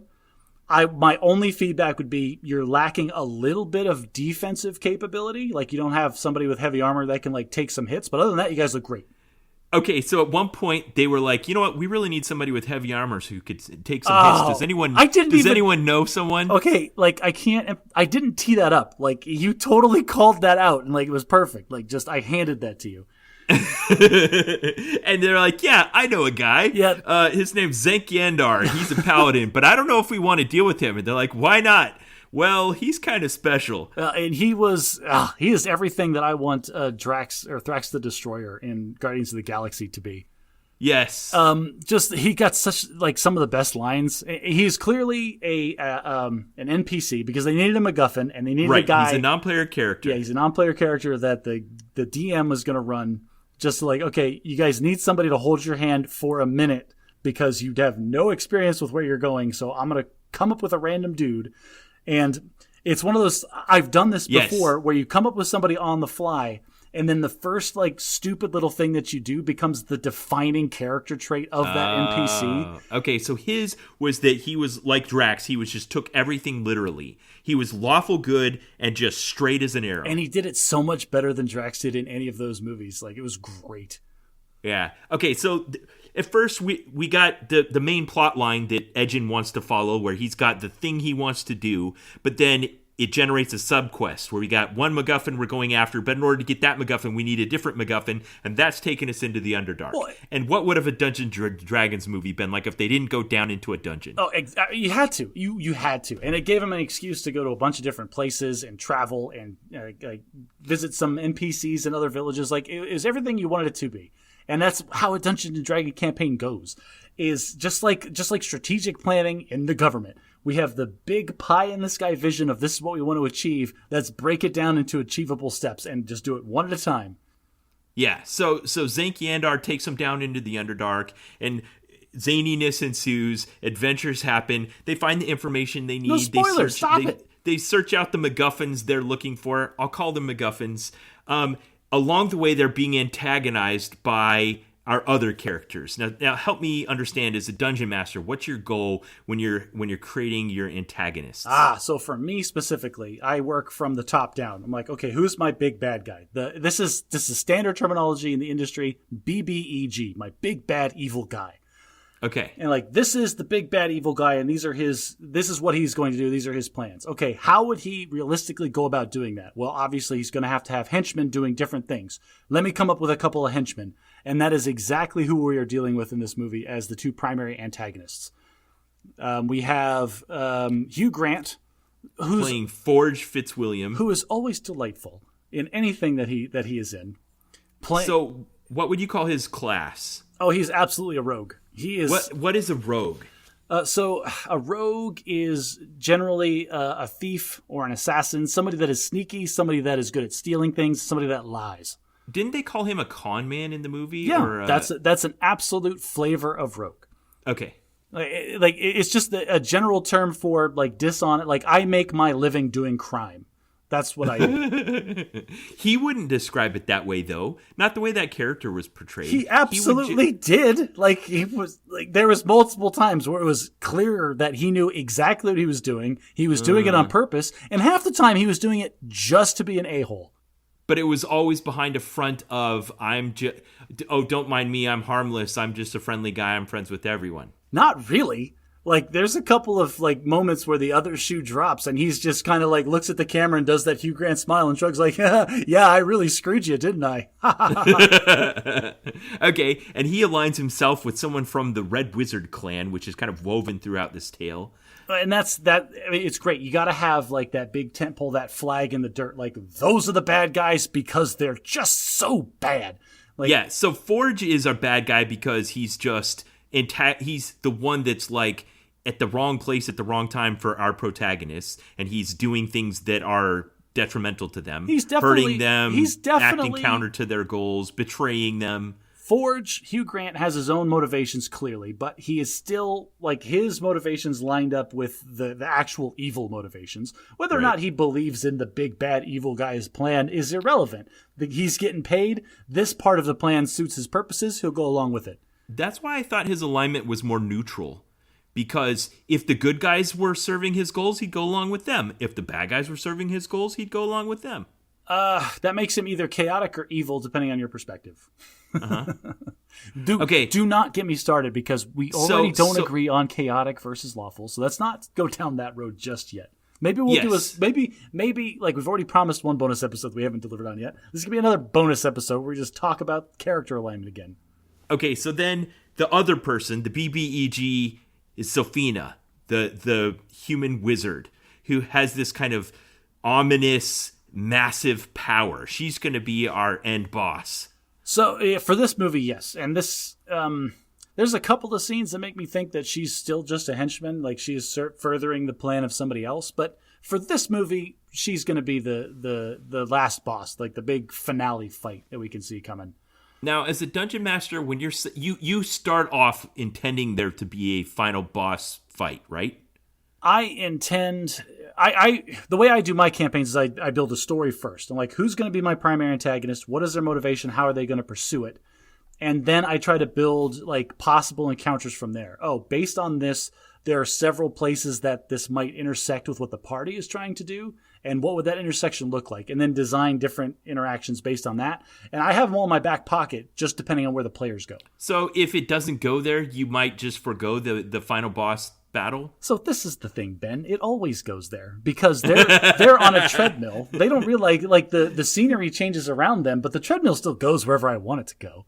Okay, it kind of felt like that a few times in the movie. Like they would travel from snowy Arctic climes to sunny tropical locales, and it just felt almost trivial. There's just a few scenes of like horses running across the countryside, and all of a sudden we've changed in 3 seasons. So this is a thing. Nobody likes traveling.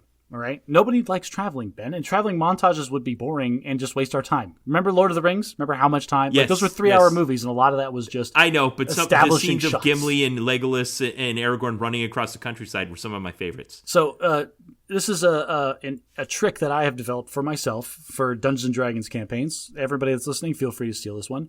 What I like to do on campaigns where there's going to be traveling, a lot of traveling, I will spend one entire session and I will go through the nitty gritty of traveling with the, like, are you going from point A to point B? All right. Freaking every hour of every day, we're going to do stuff. And like, how many supplies do you have? Keep track of it. Where are you sleeping? Who's going to stay up to watch? Some wolves howl in the night. What do you do about it? And I make it painstaking. Awesome, Josh. For like 4 or 5 hours. Let's do it once. Let's do it one time, because this is why. Because then the next session I say, okay, we're going to forego that. But just know, you all traveled for 2 days to get this new section, and every one of my players will groan audibly, thinking back to the hell experience that I put them through that one session. Okay, but then I assume you deduct from their supplies and... Oh, yeah, you do all the things that you're supposed to do for the logistics part of it, but it's instilling in them that traveling is not trivial. If you just make it so you can fast travel from place to place, they will take it for granted and just start doing it. Well, how do we travel? We travel by map, or just a little red line that goes from one place to another. It's exactly. So you have to imbue some weight into it, and to do that, I have come up with the one grindy, painful session. I love it. Wow, that's a good technique, Josh. It was kind of like that in The Legend of Zelda 2. You know, you were Link and you were traveling across the countryside, and occasionally there would be a random encounter, and it would flash from the big map down to a little climb, and you would have to battle some enemies, and then you would go back up to the big map. And you would hate it every time it happened. I'm just trying to get over there. I don't want to fight these enemies. Right, but that little bit of inconvenience made you think twice before you were just popping back and forth between towns. Okay. All right. So I had a blast watching this. I loved it. I've never just sat and watched a Dungeons & Dragons campaign before, but I might after this. The world felt real and deep. The visuals were breathtaking. The characters were so convincing. The acting was wonderful. I laughed. I was tense. I felt elation. I enjoyed the arc of the story. It's someplace I want to go again. Maybe not the exact same characters and the exact same story, but if they can capture this magic in a bottle again, I want more of it. That's going to be the key, is people are going to want to see a sequel, but what people don't realize is they don't want to see these characters ever again. Like, you want to shut the book on these people. We want to hire 4 other new actors and tell a completely different story. Maybe it overlaps this one a little bit so we know some of the plot points. But that's what good Dungeons & Dragons is.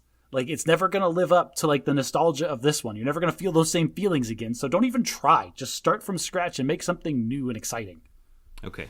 Any final thoughts before we close the book on that one? Go see it. It's great. If you want to play Dungeons & Dragons, if this movie gets you interested in Dungeons & Dragons, there is so many, like, entryway drugs to get into Dungeons & Dragons. I think Wizards of the Coast sells the starter kit, which gives you everything you need to run, like, 3 or 4 sessions. Go get that. My local game store has this amazing campaign where they get, like, 40 to 50 people show up every Monday night, and they have this map on the wall of this campaign, and they're all cooperating on this long tail where they're all working towards goals, and it's amazing.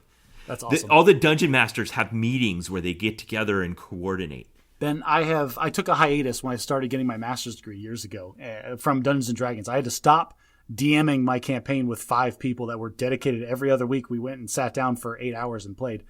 And I told them I can't do it. I'm too busy right now. But while I'm going to school, I'm going to cook up something good. And Ben, I've cooked up something real good. And so whenever I get her back around to forming a party and playing Dungeons & Dragons, man, I've got a beautiful campaign waiting for him. Wow, that sounds great. I've only done one with you, and you called it a one-er or a one-off, and it was a good time. Yeah, that was, yeah. One-shots are fun, couple hours. One shot, that's what you called it. Okay, so for Bad at Rhetoric, I mentioned this earlier, Josh. I want to go back up to the top level of rhetoric, and that is at the top level of the concept of trying to convey an idea, persuade someone, entertain someone. There are 3 top-level encompassing terms. They are kairos, audience, and decorum. Kairos is the concept of the opportune moment, as in you could portray some rhetoric, say something, write something, and it's not the right time and it doesn't work. And your audience, as in who are you talking to, and decorum. And you talked earlier about your son and about how he's at a point in his life where the kairos of something like seeing a scary movie is just perfect for having that really kind of poor impact on his psyche. Well, yeah, you kind of said the same thing, is there's moments that you have to identify. Like, this is the moment that he is going to be most accepting of the arguments that I'm going to try to make or the lesson I'm going to try to instill in him. Yeah. So I'll read one thing from Rhetoric, from the website that we use. Together, these terms invoke the rhetorical worldview in which, sensitive to the contingencies of the moment, a speaker or writer tailors words to the context and audiences towards some discernible result or effect. I'm really dialing into this kairos idea because, like, everybody understands that you have to tailor what you're saying to the person that you're talking to, your audience, and then how you're going to talk to them is the decorum. If you're talking to your boss or at a professional lecture, you're going to talk differently than if you're talking to your friends. But people need to really understand this idea of kairos. And honestly, every time we have this rhetoric discussion, I flash back all these conversations I've had throughout my life and realize that, like, you know what? I was making good arguments, but I don't think this was the right time for the person I was talking to hear it. All right, so I'm going to tunnel down one level deeper into the kairos article because they gave an example. I'll read it to you. Germany of post-World War I was demoralized and disorganized. Oh, fascism. How many episodes has it been? We haven't talked about Nazis in a while. I know. We've achieved whatever the internet rule of how long it is till you talk about Nazis. Adolf Hitler's rhetoric was successful not only because of his charisma and his mastery of delivery, but because of the Kairos. The population was demoralized, like all of the reparations that were being put onto them Yes. for rebuilding Europe. The German people wanted a way out of its economic morass and cultural shame, and Hitler provided them with strong nationalistic oratory. Had Germany been doing better economically, Hitler's words would have bounced harmlessly off the air. Man, I'll tell you what, I'm glad we learned all of these lessons back in World War II, so no demagogue could get up on top of a podium and really sway people into thinking the wrong things ever again. All right, Josh, for what I'm reading right now, I just finished reading a book called I'm Glad My Mom Died by Jeanette McCurdy. Jeanette McCurdy, I don't know nothing about you. You are a bad person. How dare you speak so ill of the dead? Good. You had exactly the reaction she was going for. You might know that you know Jeanette McCurdy. You just don't know that you know Jeanette McCurdy. Jeanette McCurdy was a child star who cut her teeth in those like tweeny pop sitcoms on Nickelodeon. Specifically iCarly, and then she got her own spin-off called Sam and Cat. She plays a character, Sam, I can't think of her name. Anyway, she was a famous child star, and she kind of got to fame because her mother was basically living out her dreams of becoming a Hollywood actress through her. Gotta love living vicariously through your children. Whoa, what a harrowing tale. I think it came out like 6 months ago. It's been a New York Times bestseller, and it's because she's just so candid in telling some things that are probably commonplace in that arena, but it really is an interesting look into that life. So if you're interested in like a real-life memoir, I recommend that one. It can't possibly be as bad as like the old 1920s and 30s movie stars, like the girl that played Little Orphan Annie or something. My wife tells me this all the time. I'm going to screw up the names. I don't know any of the names, but they had like the child. Shirley Temple. They're talking about they had her on like prescription medications to wake her up in the morning so she would be peppy and energetic. But then she couldn't sleep, so then they had to put her on downers so she could go to sleep at night. Holy crap. Like she was a robot that they would wheel out of the closet and like sing and dance to make people happy and then put her to sleep when they were done with her. I grew up watching Shirley Temple movies, and there must have been a few years where she was just at maximum cuteness, where they must have been working her 18 hours a day to just pump these things out.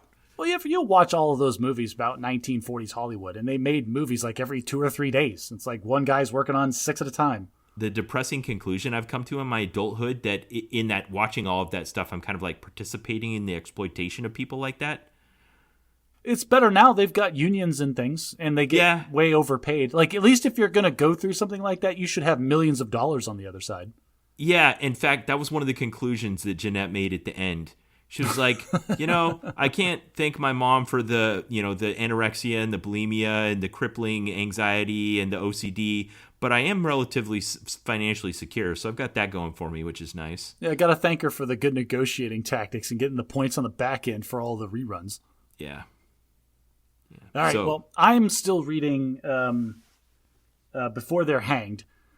Joe Abercrombie, man, I like your world building, but dude, you've got to get to the point. Like, this is the second book. Both books are like 15 hours, and I got halfway through. I'm almost done with the second book, but I got halfway through the second book before interesting things started happening. That's how I felt trying to read The Fellowship of the Ring, but yeah. Yeah, The Fellowship of the Ring is a grind. Everybody gets stuck there. Apparently it picks up like in the second half of that book and through all the rest of the books, but the first half, dude, like Tolkien, you've got to sell us. There's got to be a hook to get us to keep reading it. I know. All right, so I will say this. There was a scene that I just read today, listened to today, where two of the characters got romantically entangled in such a realistic way that I was both super excited and like actually upset when it went the way that it went, because it was so true to life about just how tiny miscommunications can totally screw up a situation. Yeah. Sometimes that's done so poorly in like rom-coms where you feel like the whole movie would just fall apart if they just sit down and talk to each other. Oh, this one felt... Yeah, exactly. That's what I'm talking about. Like, usually storytelling about romance feels so fake and artificial, but it rung so true that one little misstep by one of the characters and then a misunderstanding by the other one totally screwed it up in a way that was totally believable, and I was just so upset about it. Aw. Well, speaking of what we're reading, you and I have kind of been teasing that you had recommended that we read a book called Generation Kill. So audience, mark now if you like to read along with this when we do our book reviews. Sometime in the next 2 or 3 episodes, probably before we get to episode 100, Josh and I will do a review of the book Generation Kill. Do you know the name of the author? I don't, because I recommended watching the series on HBO, but we could read the book too. That's fine. I had it in my queue. It's fine. We'll read it. I've never read Generation Kill, so it'll be a different experience for me. that explains the nonverbal language you were giving me just then. It's like, no, stop. We're not reading anything. Yeah, that. Okay, well, we are going to watch a TV series, and this is another one. This is the Bad at Magic podcast where we share the things about games, life, and other things that we love. And I think you and I, it's safe to say you and I both love the short-lived Fox television series Firefly. Firefly is so good. We have never talked about it on the podcast, and I think we need to. If there's anyone out there listening that hasn't watched it, please, what a wonderful time you're about to have. I'll tell you, like, I am. If you are hearing my voice and you haven't watched Firefly, I am envious. Like, that show is fantastic in so many stupid ways. Yeah. All right. So coming up, we'll do Firefly and Generation Kill. But right now, Josh, we need to talk about something called Ikigai. So you kind of mentioned this a couple episodes ago when we were talking about the overlap. Like I had mentioned in the way that I do, where I think I have a profound thought, and then you clearly articulate to me that, oh, this is a well-established thing that people have been thinking about for thousands of years. There's a whole textbook written about it. Thanks, Ben. Thanks. It totally makes me feel stupid.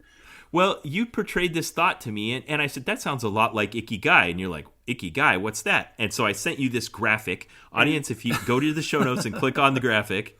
And of course, it's a Venn diagram. So why wouldn't you send me a Venn diagram? It isn't just a Venn diagram. It's a beautiful, elegant Venn diagram. It's one of those where you're showing the intersection of 4 separate ideas.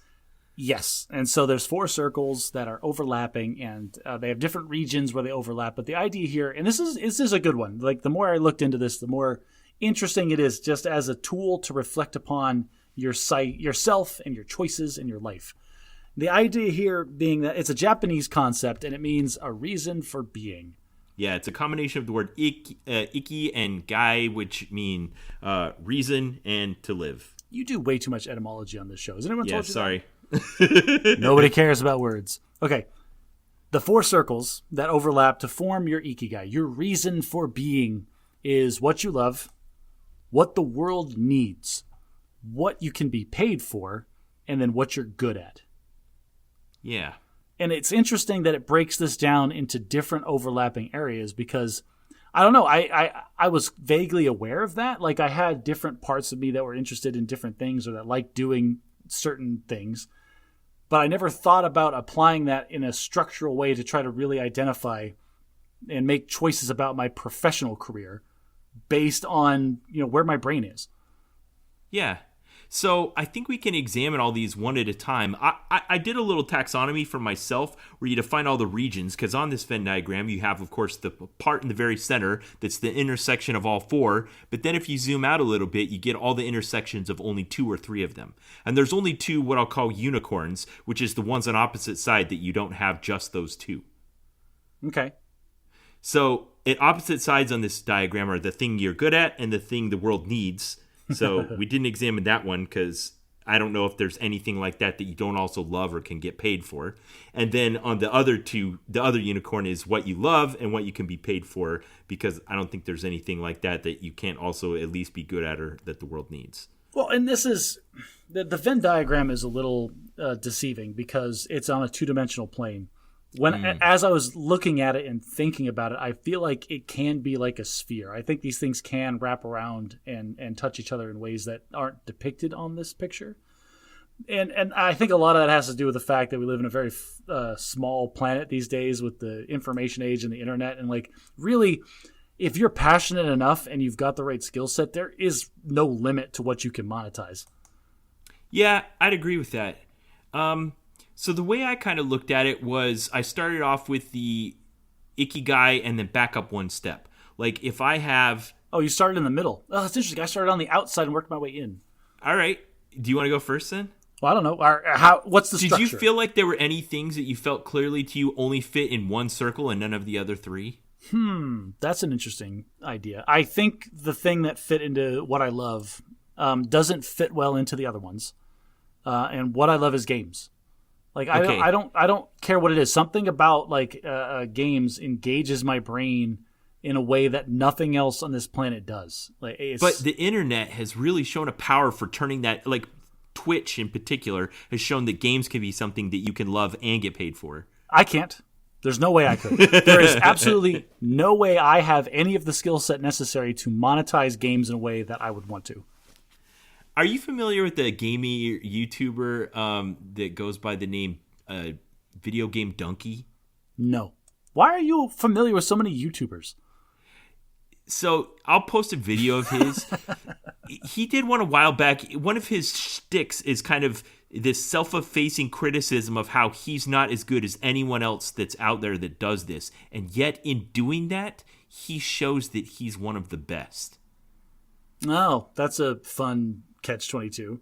Yeah, he's great. Like, his perspective and his little irony and inside jokes when he reviews a brand new game are insightful in a way that no one else's are. Everybody else feels kind of samey, but to me, he really usually comes up with something I hadn't thought of. If you're using that as a shining example of, Josh, you could totally quit your lucrative job and be a Twitch streamer. No, not that. Okay, so that's another question. And like you said, this thing being three-dimensional, like, yeah, I could get paid to do that, but not a lot, not enough to support my family. Yeah, if I was 20 years younger, not married and no children, maybe I'd give it a go, but it wouldn't go anywhere. Right.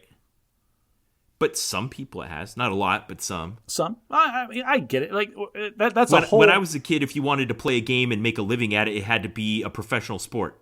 Yeah, that's true. We do live in a bold new era where people are recognizing like the games that we like to play as legitimate and entertaining. I think nerds are slowly taking over the world, or / people are realizing how cool nerd culture is. Or starting musicals off Broadway. Okay, so... You, for you, the thing in the love circle is gaming. Like any interaction with the other things is going to be some play on that, right? Well, it's some play on that. This is I don't know why, but my brain loves to consume and break down and digest games. Like I just love like picking it to pieces and then figuring out how the gears and the cogs fit together. Like I said, it just engages everything in my brain, and I love it. So, were there times like in the Air Force where you felt like what you were doing was kind of like a game? Sometimes there were shining examples of where like a problem would come across my desk or some issue would pop up in the unit, and I would attack it the way that I attack games. Uh-huh. And that kind of bled into me realizing what I'm good at and like trying to apply that same skill set and like trying to move it into a different circle. Okay, what about accounting? So accounting, I put in one of the triple overlapping areas. But are there times when you're accounting where it feels like a game? Sometimes. There are some accounting things so just this week, we're doing taxes because it's tax season. And the way that the IRS treats virtual currencies is they treat them as if they're stock. They don't treat it like it's money. They treat it like it's a thing that you paid money for that changes in value. And then when you sell it, you're going to recognize some kind of gain or loss based on the change in value.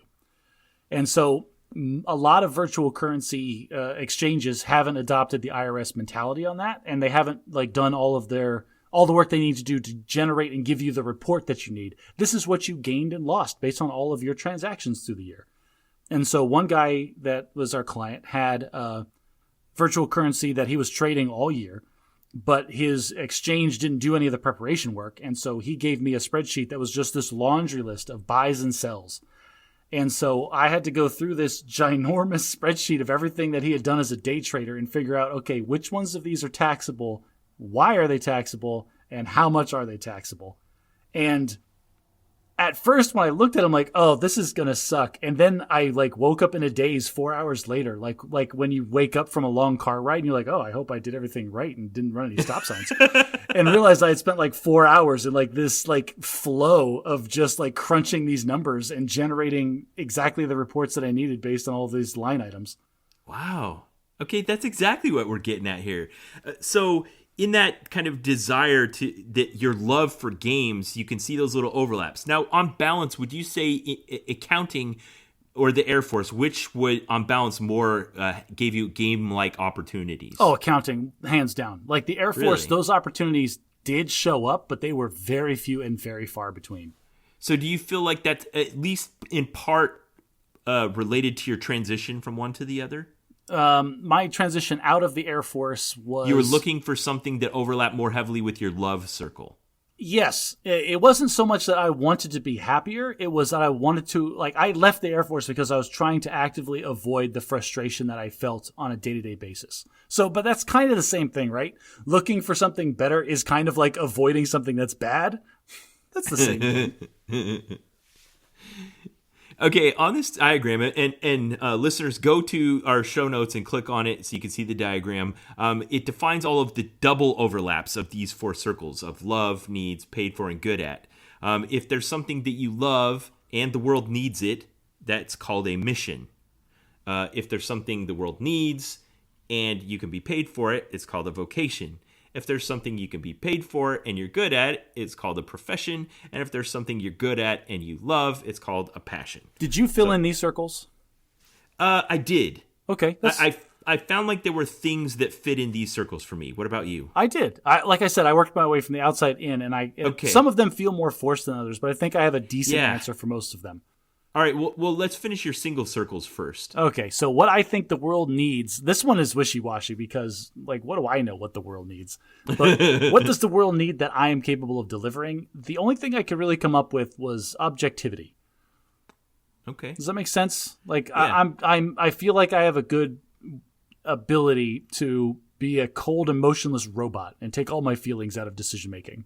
For me, I put teaching. Ooh, that's a good one.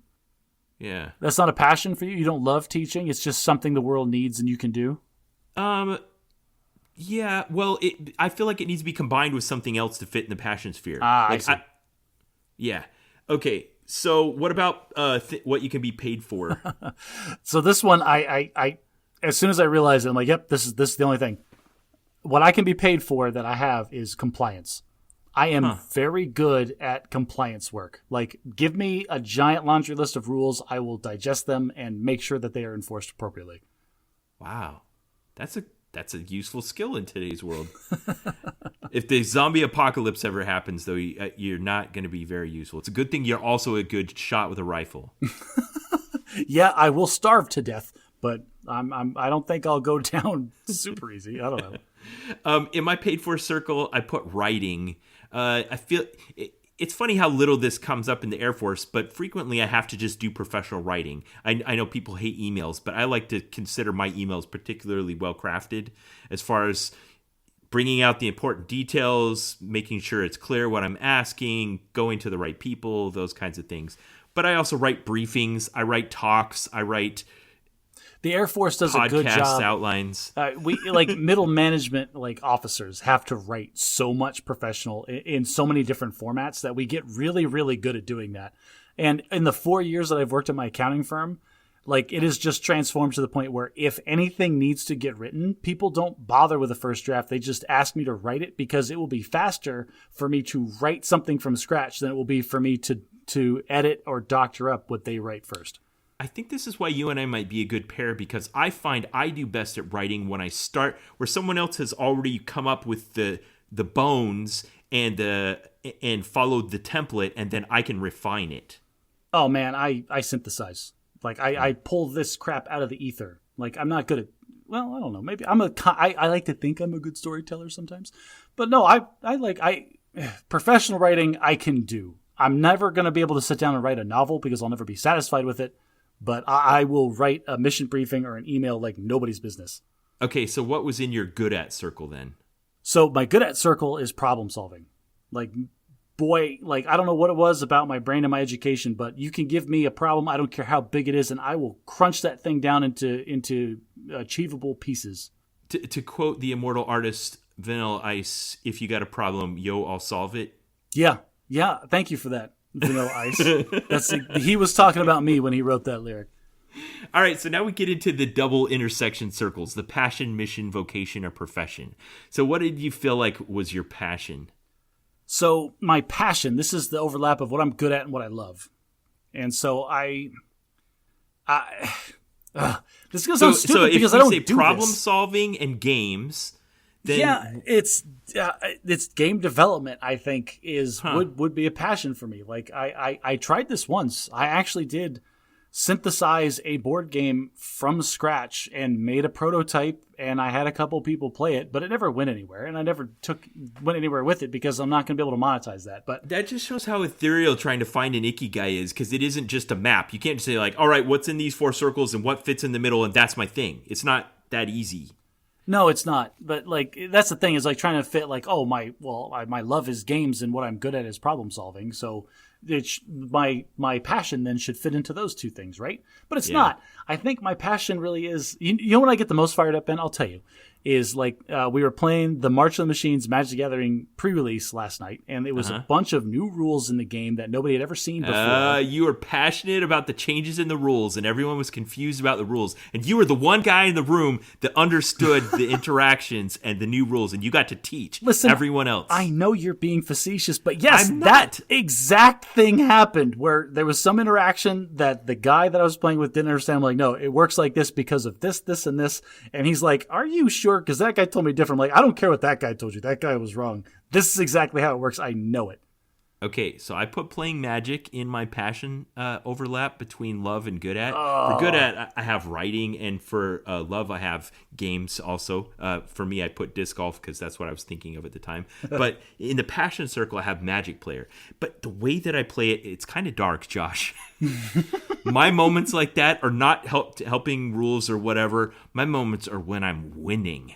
When I'm like, not just winning, but winning in a way that I feel like shows my cunning, my intelligence, my quick thinking, my planning. That's my passion. Dang it, Ben, you're right. My passion is Magic the Gathering, because I never feel so good as when a stupid, elaborate combo that I've put together, that I've created from scratch, pops off and does something unique and cool that nobody's ever seen before. Right. It says something about you, and it shows that to other people. Yeah. It illustrates your passion. Okay, what about the overlap between what you love and what the world needs, your mission? The mission. So this one was, I feel like there are things that I know or things that I have experienced that the world would be better off, like if they knew these things. And I want to deliver some of these out into the world. And I think specifically a lot of organizations and a lot of people specifically could benefit from games. And so what I love is gaming, and what the world needs is objectivity. And I think I can sell people, organizations, whatever, on like, you can gamify some of your systems for better results, regardless of what those results are, regardless of what the gamifying like looks like. You can be better by gamifying something about your existence. Wow. That's cool. Josh, it feels like we're zeroing in on your Ikigai here. Okay, in my mission square, I can't help but notice that the word mission is also the word we use to talk about religious ministry. I'm not going to beat my head against the desk because that would be obnoxious, but yep, you're absolutely right. You use that word. But this is something I love, and in my opinion, something the world needs. So that's what fits in that. There is my faith in Christ. You snuck that into this podcast. Like, this is not a religious podcast. We are not evangelizing. Right. We're talking about what our mission is. Okay, so the next intersection is what the world needs and what you can be paid for, or a vocation. This one is easy. The world needs my objectivity, and I can get paid for my compliance work. I'm just a manager. Like, honestly, Ben, like, there has never been... I have been in charge of so many disparate things, and I've succeeded in all of them because they all have the same common theme running through them. There's a complex, ongoing task that needs to get done. Here are the tools and the resources that you have. You need to organize them and make them efficient and make them run. I can do that. It doesn't matter what the environment is. I like how abstract you've made these. Some of mine I made a lot more specific, and they're not as useful in trying to zero in on it. They get too specific too fast, and then they lead to dead ends. So I like what you said there. In mine, for vocation, I put IT security. Like, I've spent so many years doing that. That's a skill the world needs, and I can definitely get paid for it. I don't love it. I'm not super good at it, but it's a vocation. You have a knowledge base in it. You know enough about it. You're experienced enough in it. Like, you're being realistic. That's what it is. Yeah. All right, this is the problem. Like, if you asked all these same questions to somebody that was a freshman in college, they would have wildly different answers because we're so old that we've kind of settled, and we know that we've settled. Yeah, I that's why it would be nice if we could live our lives backwards, because back when I was in college and I was making all these decisions, I didn't know the answers to these questions. Man, I want to time travel back. Like, this is what they never show in the time travel. It's like, oh, I'm going to give my younger self like great financial advice. No, I'm going to smack my younger self around and be like, you are prioritizing everything wrong. I can't think of anything I could say to my younger self that would have an impact. All right. The last one is the intersection between what you can be paid for and what you're good at, or a profession. So I feel like you've kind of zeroed in on that already, but go ahead and say what yours is. Yeah, I mean, it's in the notes. Like, it's some kind of compliance work with problem solving, and like right now, what I'm sitting in my profession is accounting. And there are days when I love what I do. Yeah, there's a lot of minutia and things, but I am happier than I am sadder on days. Like, we're talking about the calendar with smiley faces and frowny faces. They're more smiley than frowny. That's a win. There's this AJR song my kids like to listen to. He says, I'm not happy now, but I'm way less sad. AJR has got weird lyrics that make me think back like, oh, these guys are either really depressed or they really understand their own life. Yeah. So in my profession bubble, I put middle manager. Like, it's just where I've grown up to be. You know, I'm never going to be the CEO, but I'll be your number two, and I'll understand what your intent is, and I'll take these worker bees and I'll turn it into action. Okay, that's really funny because the overlap of paid, good, and love. The thing that I love, what I can be paid for, and what I'm good at, I actually wrote indispensable number two.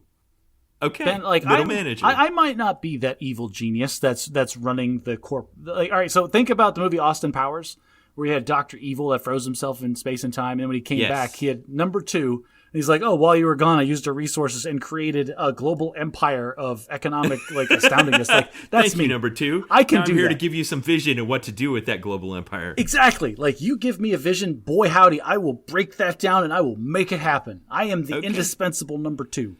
Did you come up with a name for these? Because like in Magic, when you're trying to combine the 5 colors, what do you call the 4 color pairs? You define it in terms of the missing one. So in this, what's missing is what the world needs. So are you saying that being an excellent number 2 is something you love, something you're good at, and something you get paid for, but the world doesn't really need it?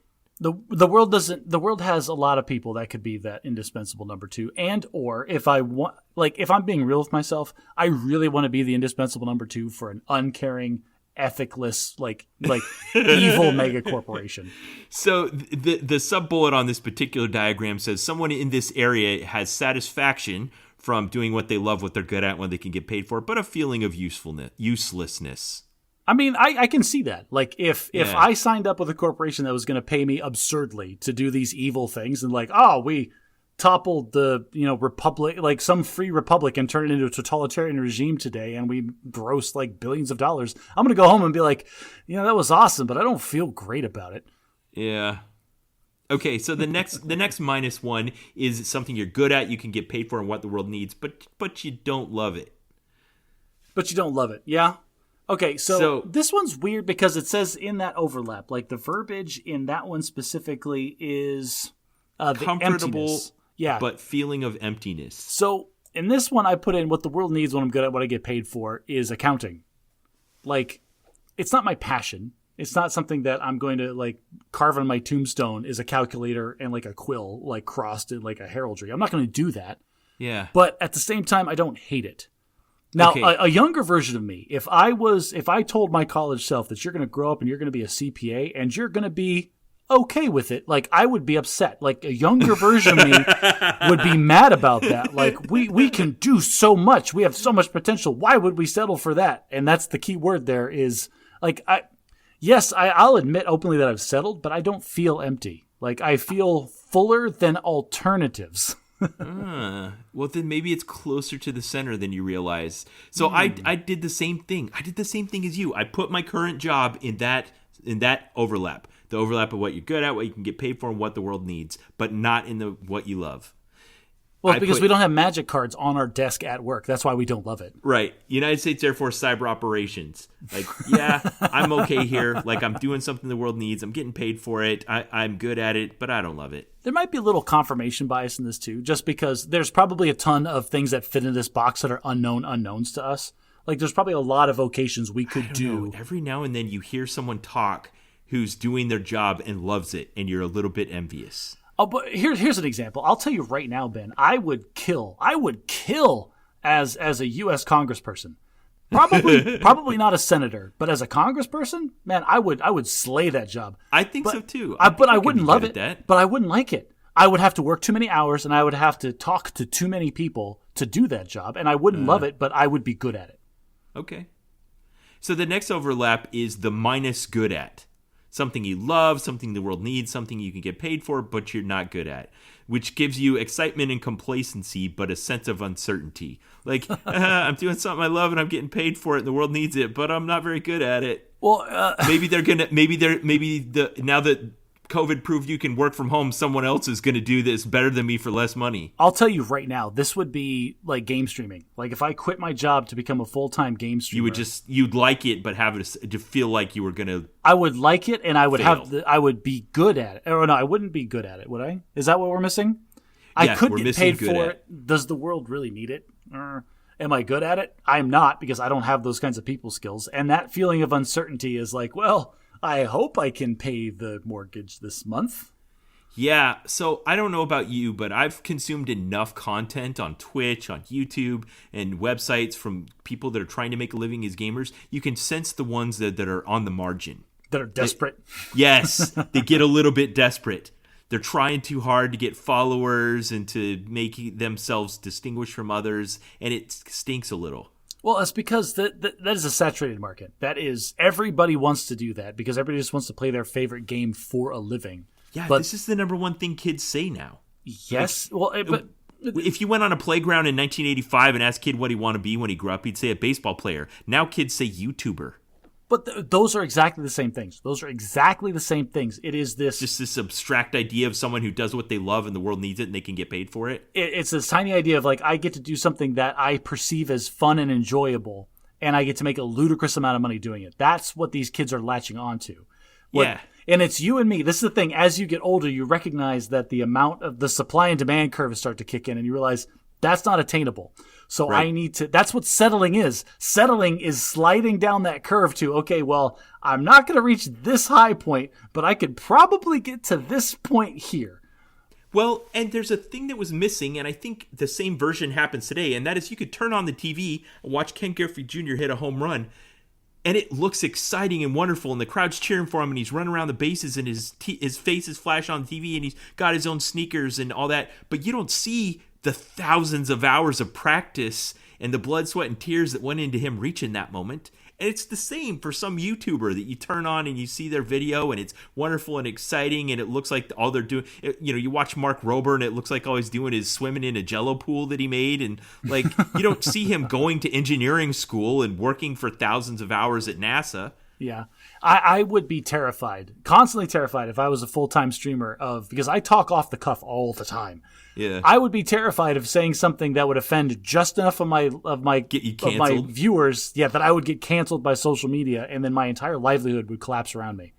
Yeah, it feels tenuous. Even just a month ago when Linus Tech Tips had that thing happen where someone spoofed their login credentials and started deleting their YouTube channel, and someone woke him up in the middle of the night and his whole YouTube channel had been deleted. I mean, he has 100 employees that work for him now, and it was as tenuous as like one person just clicking delete on a box on a web page. Yeah, a multi-million-dollar company, like the entirety of this multi-million-dollar enterprise hijacked by just some random dude and deleted off of the internet. Can you imagine like the anxiety he must have been feeling at that point? Yeah. If Linus so much anxiety that he ran downstairs naked and sat in his computer chair for 2 hours without even time to put on clothes. If Linus didn't have some kind of comprehensive insurance policy before, he certainly does now. Okay, so the last triple is missing what you can be paid for. Something you're good at, something you love, something the world needs, but you can't really get paid for it. So this would be me doing something that I'm good at a company that is good for the world, but there's no chance that this company is going to ever make any money. So think of like a gaming startup. Think of some kind of nonprofit that supports a cause that I believe in. Like this would be this feels and sounds like me volunteering whatever extra time I have, like in a professional capacity, to a passion project. The description of this intersection is delight and fullness, but no wealth. Josh, you and I think our answers to this are both a tiny bit cynical in that we want to believe that we can do something good and be successful at it, but you kind of have to realize that you can't. For me, in this intersection, I put teaching. From 2002 to 2004, I was a public school teacher, and I just felt like I couldn't support a family on that salary. This goes back to we're fathers, we're older men, and this is what settling looks like: is recognizing that that's what I've always wanted to do, is live into that bubble, and then making the deliberate decision that I can't because I have responsibility to others and I can't live in that bubble. I would love, like I mentioned it facetiously on one of the episodes a couple back, where I would love to be able to just quit my job and dedicate full time to some political passion project. Yeah, to like spend a year doing whatever hobby tickles your fancy. Yeah, but like try to make the world a better place specifically. Okay. Like there are things that I feel strongly enough about that I want to be able to dedicate the time and resources. Did you give an example when you brought that up? Like I don't want to give an example. Okay, that's fine. Let's not cheapen it. Well, that's because whatever I say is some people are going to be upset and some people are going to support it. And it's so better just if take we off just table. fill it. If you leave it blank and we fill it in with whatever ideal we have. That's why I'm keeping it abstract, because everybody has this. Everybody wishes they could quit their job and go full time. Like I want to make this idea a reality. And that's what we're talking about. We're talking about this circle. Some people do it. I mean, look at what Bill and Melinda Gates have done. Well, they're getting divorced now, but look what Bill Gates did with the Bill Gates Foundation. Oh, yeah, but Bill Gates was only able to do that after he was ludicrously wealthy. Right. After Does that being mean paid that he for, hadn't came off reached the his table. Ikigai? Like he found something that the world needed and that he could get paid for and that he was good at, but he wasn't passionate about it. He didn't love it. And so here's what you're missing. That's not his Ikigai. Because what he did was he became wealthy enough that that entire circle of what I can be paid for comes off the table. It doesn't matter anymore. That is completely irrelevant to the conversation. Okay. I can get behind that. So when you were doing this and you were spiraling your way inward, did you find yourself zeroing in on a particular idea? What is your reason for being, your raison d'être? My reason for existing. So... And that's the thing is, I wrote it in here, and it's just got a question mark. And it's like, ideally, like if you could figure out what your Ikigai is, shouldn't you be doing it? Like if you are able to identify it, shouldn't that be the thing that you are doing? When we started off, I felt like that was the obvious answer, but I don't think it is anymore. No, I know what my answer is, and it's nothing to do professionally. Okay. My reason for being is to make sure that the people that are the most important to me in my life get to do the things that they want to do. It's not. It's a lot less about me, and it's a lot more about them. This is why, like when I was talking about settling, and like, yeah, I would love to go be a full-time Magic streamer, but that's never going to happen. I'm never going to be able to make my kids' dreams come true on that kind of salary. So I will settle for a job that is pretty. Like I'm happy that I found a job that I'm okay with most of the time, because that just makes it so much more tolerable for me to give up the only thing that I have, which is my time, in order to get the resources I need to help maybe make their dreams come true. One of my favorite books, it also got made into a film called October Sky. Mm-hmm. The book was called Rocket Boys. Those two are an exact anagram of each other, which is awesome. But by Homer Hickam Jr. And there's this part in it where he's from Coalwood, West Virginia, and his father is a coal man from birth, and he loves it, and he's good at it, and he's trying to convince his son to stop trying to think about going to college and going off into the wide world. He needs to just stay here and do something that the world needs and that you can get paid for right here, right now. And at one point, his dad gets hurt, and they need someone to kind of take his place down the mine so the family doesn't go under. And he kind of looks up and they depict him getting on the coal elevator and looking up at the stars in the sky as he starts to sink beneath the ground. It's this beautifully poetic moment as he literally descends into Hades. Yeah, like, oh, there are my dreams. I can see them. Fate as a man having to do a vocation rather than his passion. Well, all right. So what the decision I made is not nearly that poetic. Okay, like I've cycled through a bunch of different jobs. I have landed on one currently that I do not hate, and in my maturity, I have discovered that this is what I would tell my college self: don't try to find something that you absolutely love. Try to find something that you don't hate. And that sounds stupid, but I've had jobs where I dreaded waking up in the morning and like I just felt like I do not want to go and deal with this anymore. And I don't feel that way with accounting. And boy, howdy, that's 2 thumbs up. That's a big grin on my face. That's a win. Yeah. I'd say that's true about me for the Air Force too. There aren't very many, if any, days where I hate it. My last 3 years in the Air Force, I had active homicidal thoughts about my direct leadership. Yeah, I hated it. Yeah, I've never felt that way. And as I'm approaching the end here, where just the clock is going to run out, the options are over. There's no more chance for me to continue doing this for the Air Force. I'm going to have to find something else. And so I'm going to have to find another place on this diagram of what I love, what the world needs, what I can be paid for, what I'm good at, and decide if it's the right place for me.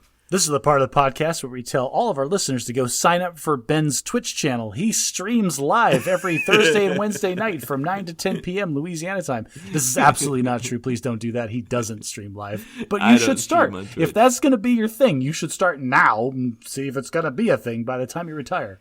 I'm not interested in Twitch at all. However, if you noticed in my writing block, in my paid for block, I did put writing. And that is something I'm interested in. We'll see if I can potentially make that an option. But I'll probably do something closer to IT security or middle management because I know I can get paid for that and I'm pretty good at it. You can write on the weekends. This is why we have hobbies, Ben. This is why we go to the game store every chance we get to live out our loves for those brief moments when it's awesome, and then we come back to the real world every night. Josh, I felt like when you were describing your peace that you'd come to with your responsibilities as a man in today's society as almost a high point of the podcast. I loved it. You inspired me. And I'm sure you did our listeners too. So listeners, if you heard our discussion on Ikigai and you felt like you maybe came to a bit of clarity about what your purpose in the world is, about what your mission or vocation is, let us hear about it. Go on the Facebook or on the subreddit and you can join in on the discussion and tell us what you think. If you like what we do, consider sharing us with a friend. If you like us, maybe your friends will like us too. If you really want to show us some love, consider taking your phone out of your pocket and giving us a good review on the podcast player of your choice. It is crazy the visibility we can get from that. And if you want Ben to be way overly sappy about stupid things from now until the end of time, consider becoming a patron on our Patreon page. And until next time, try to be a little less bad at magic.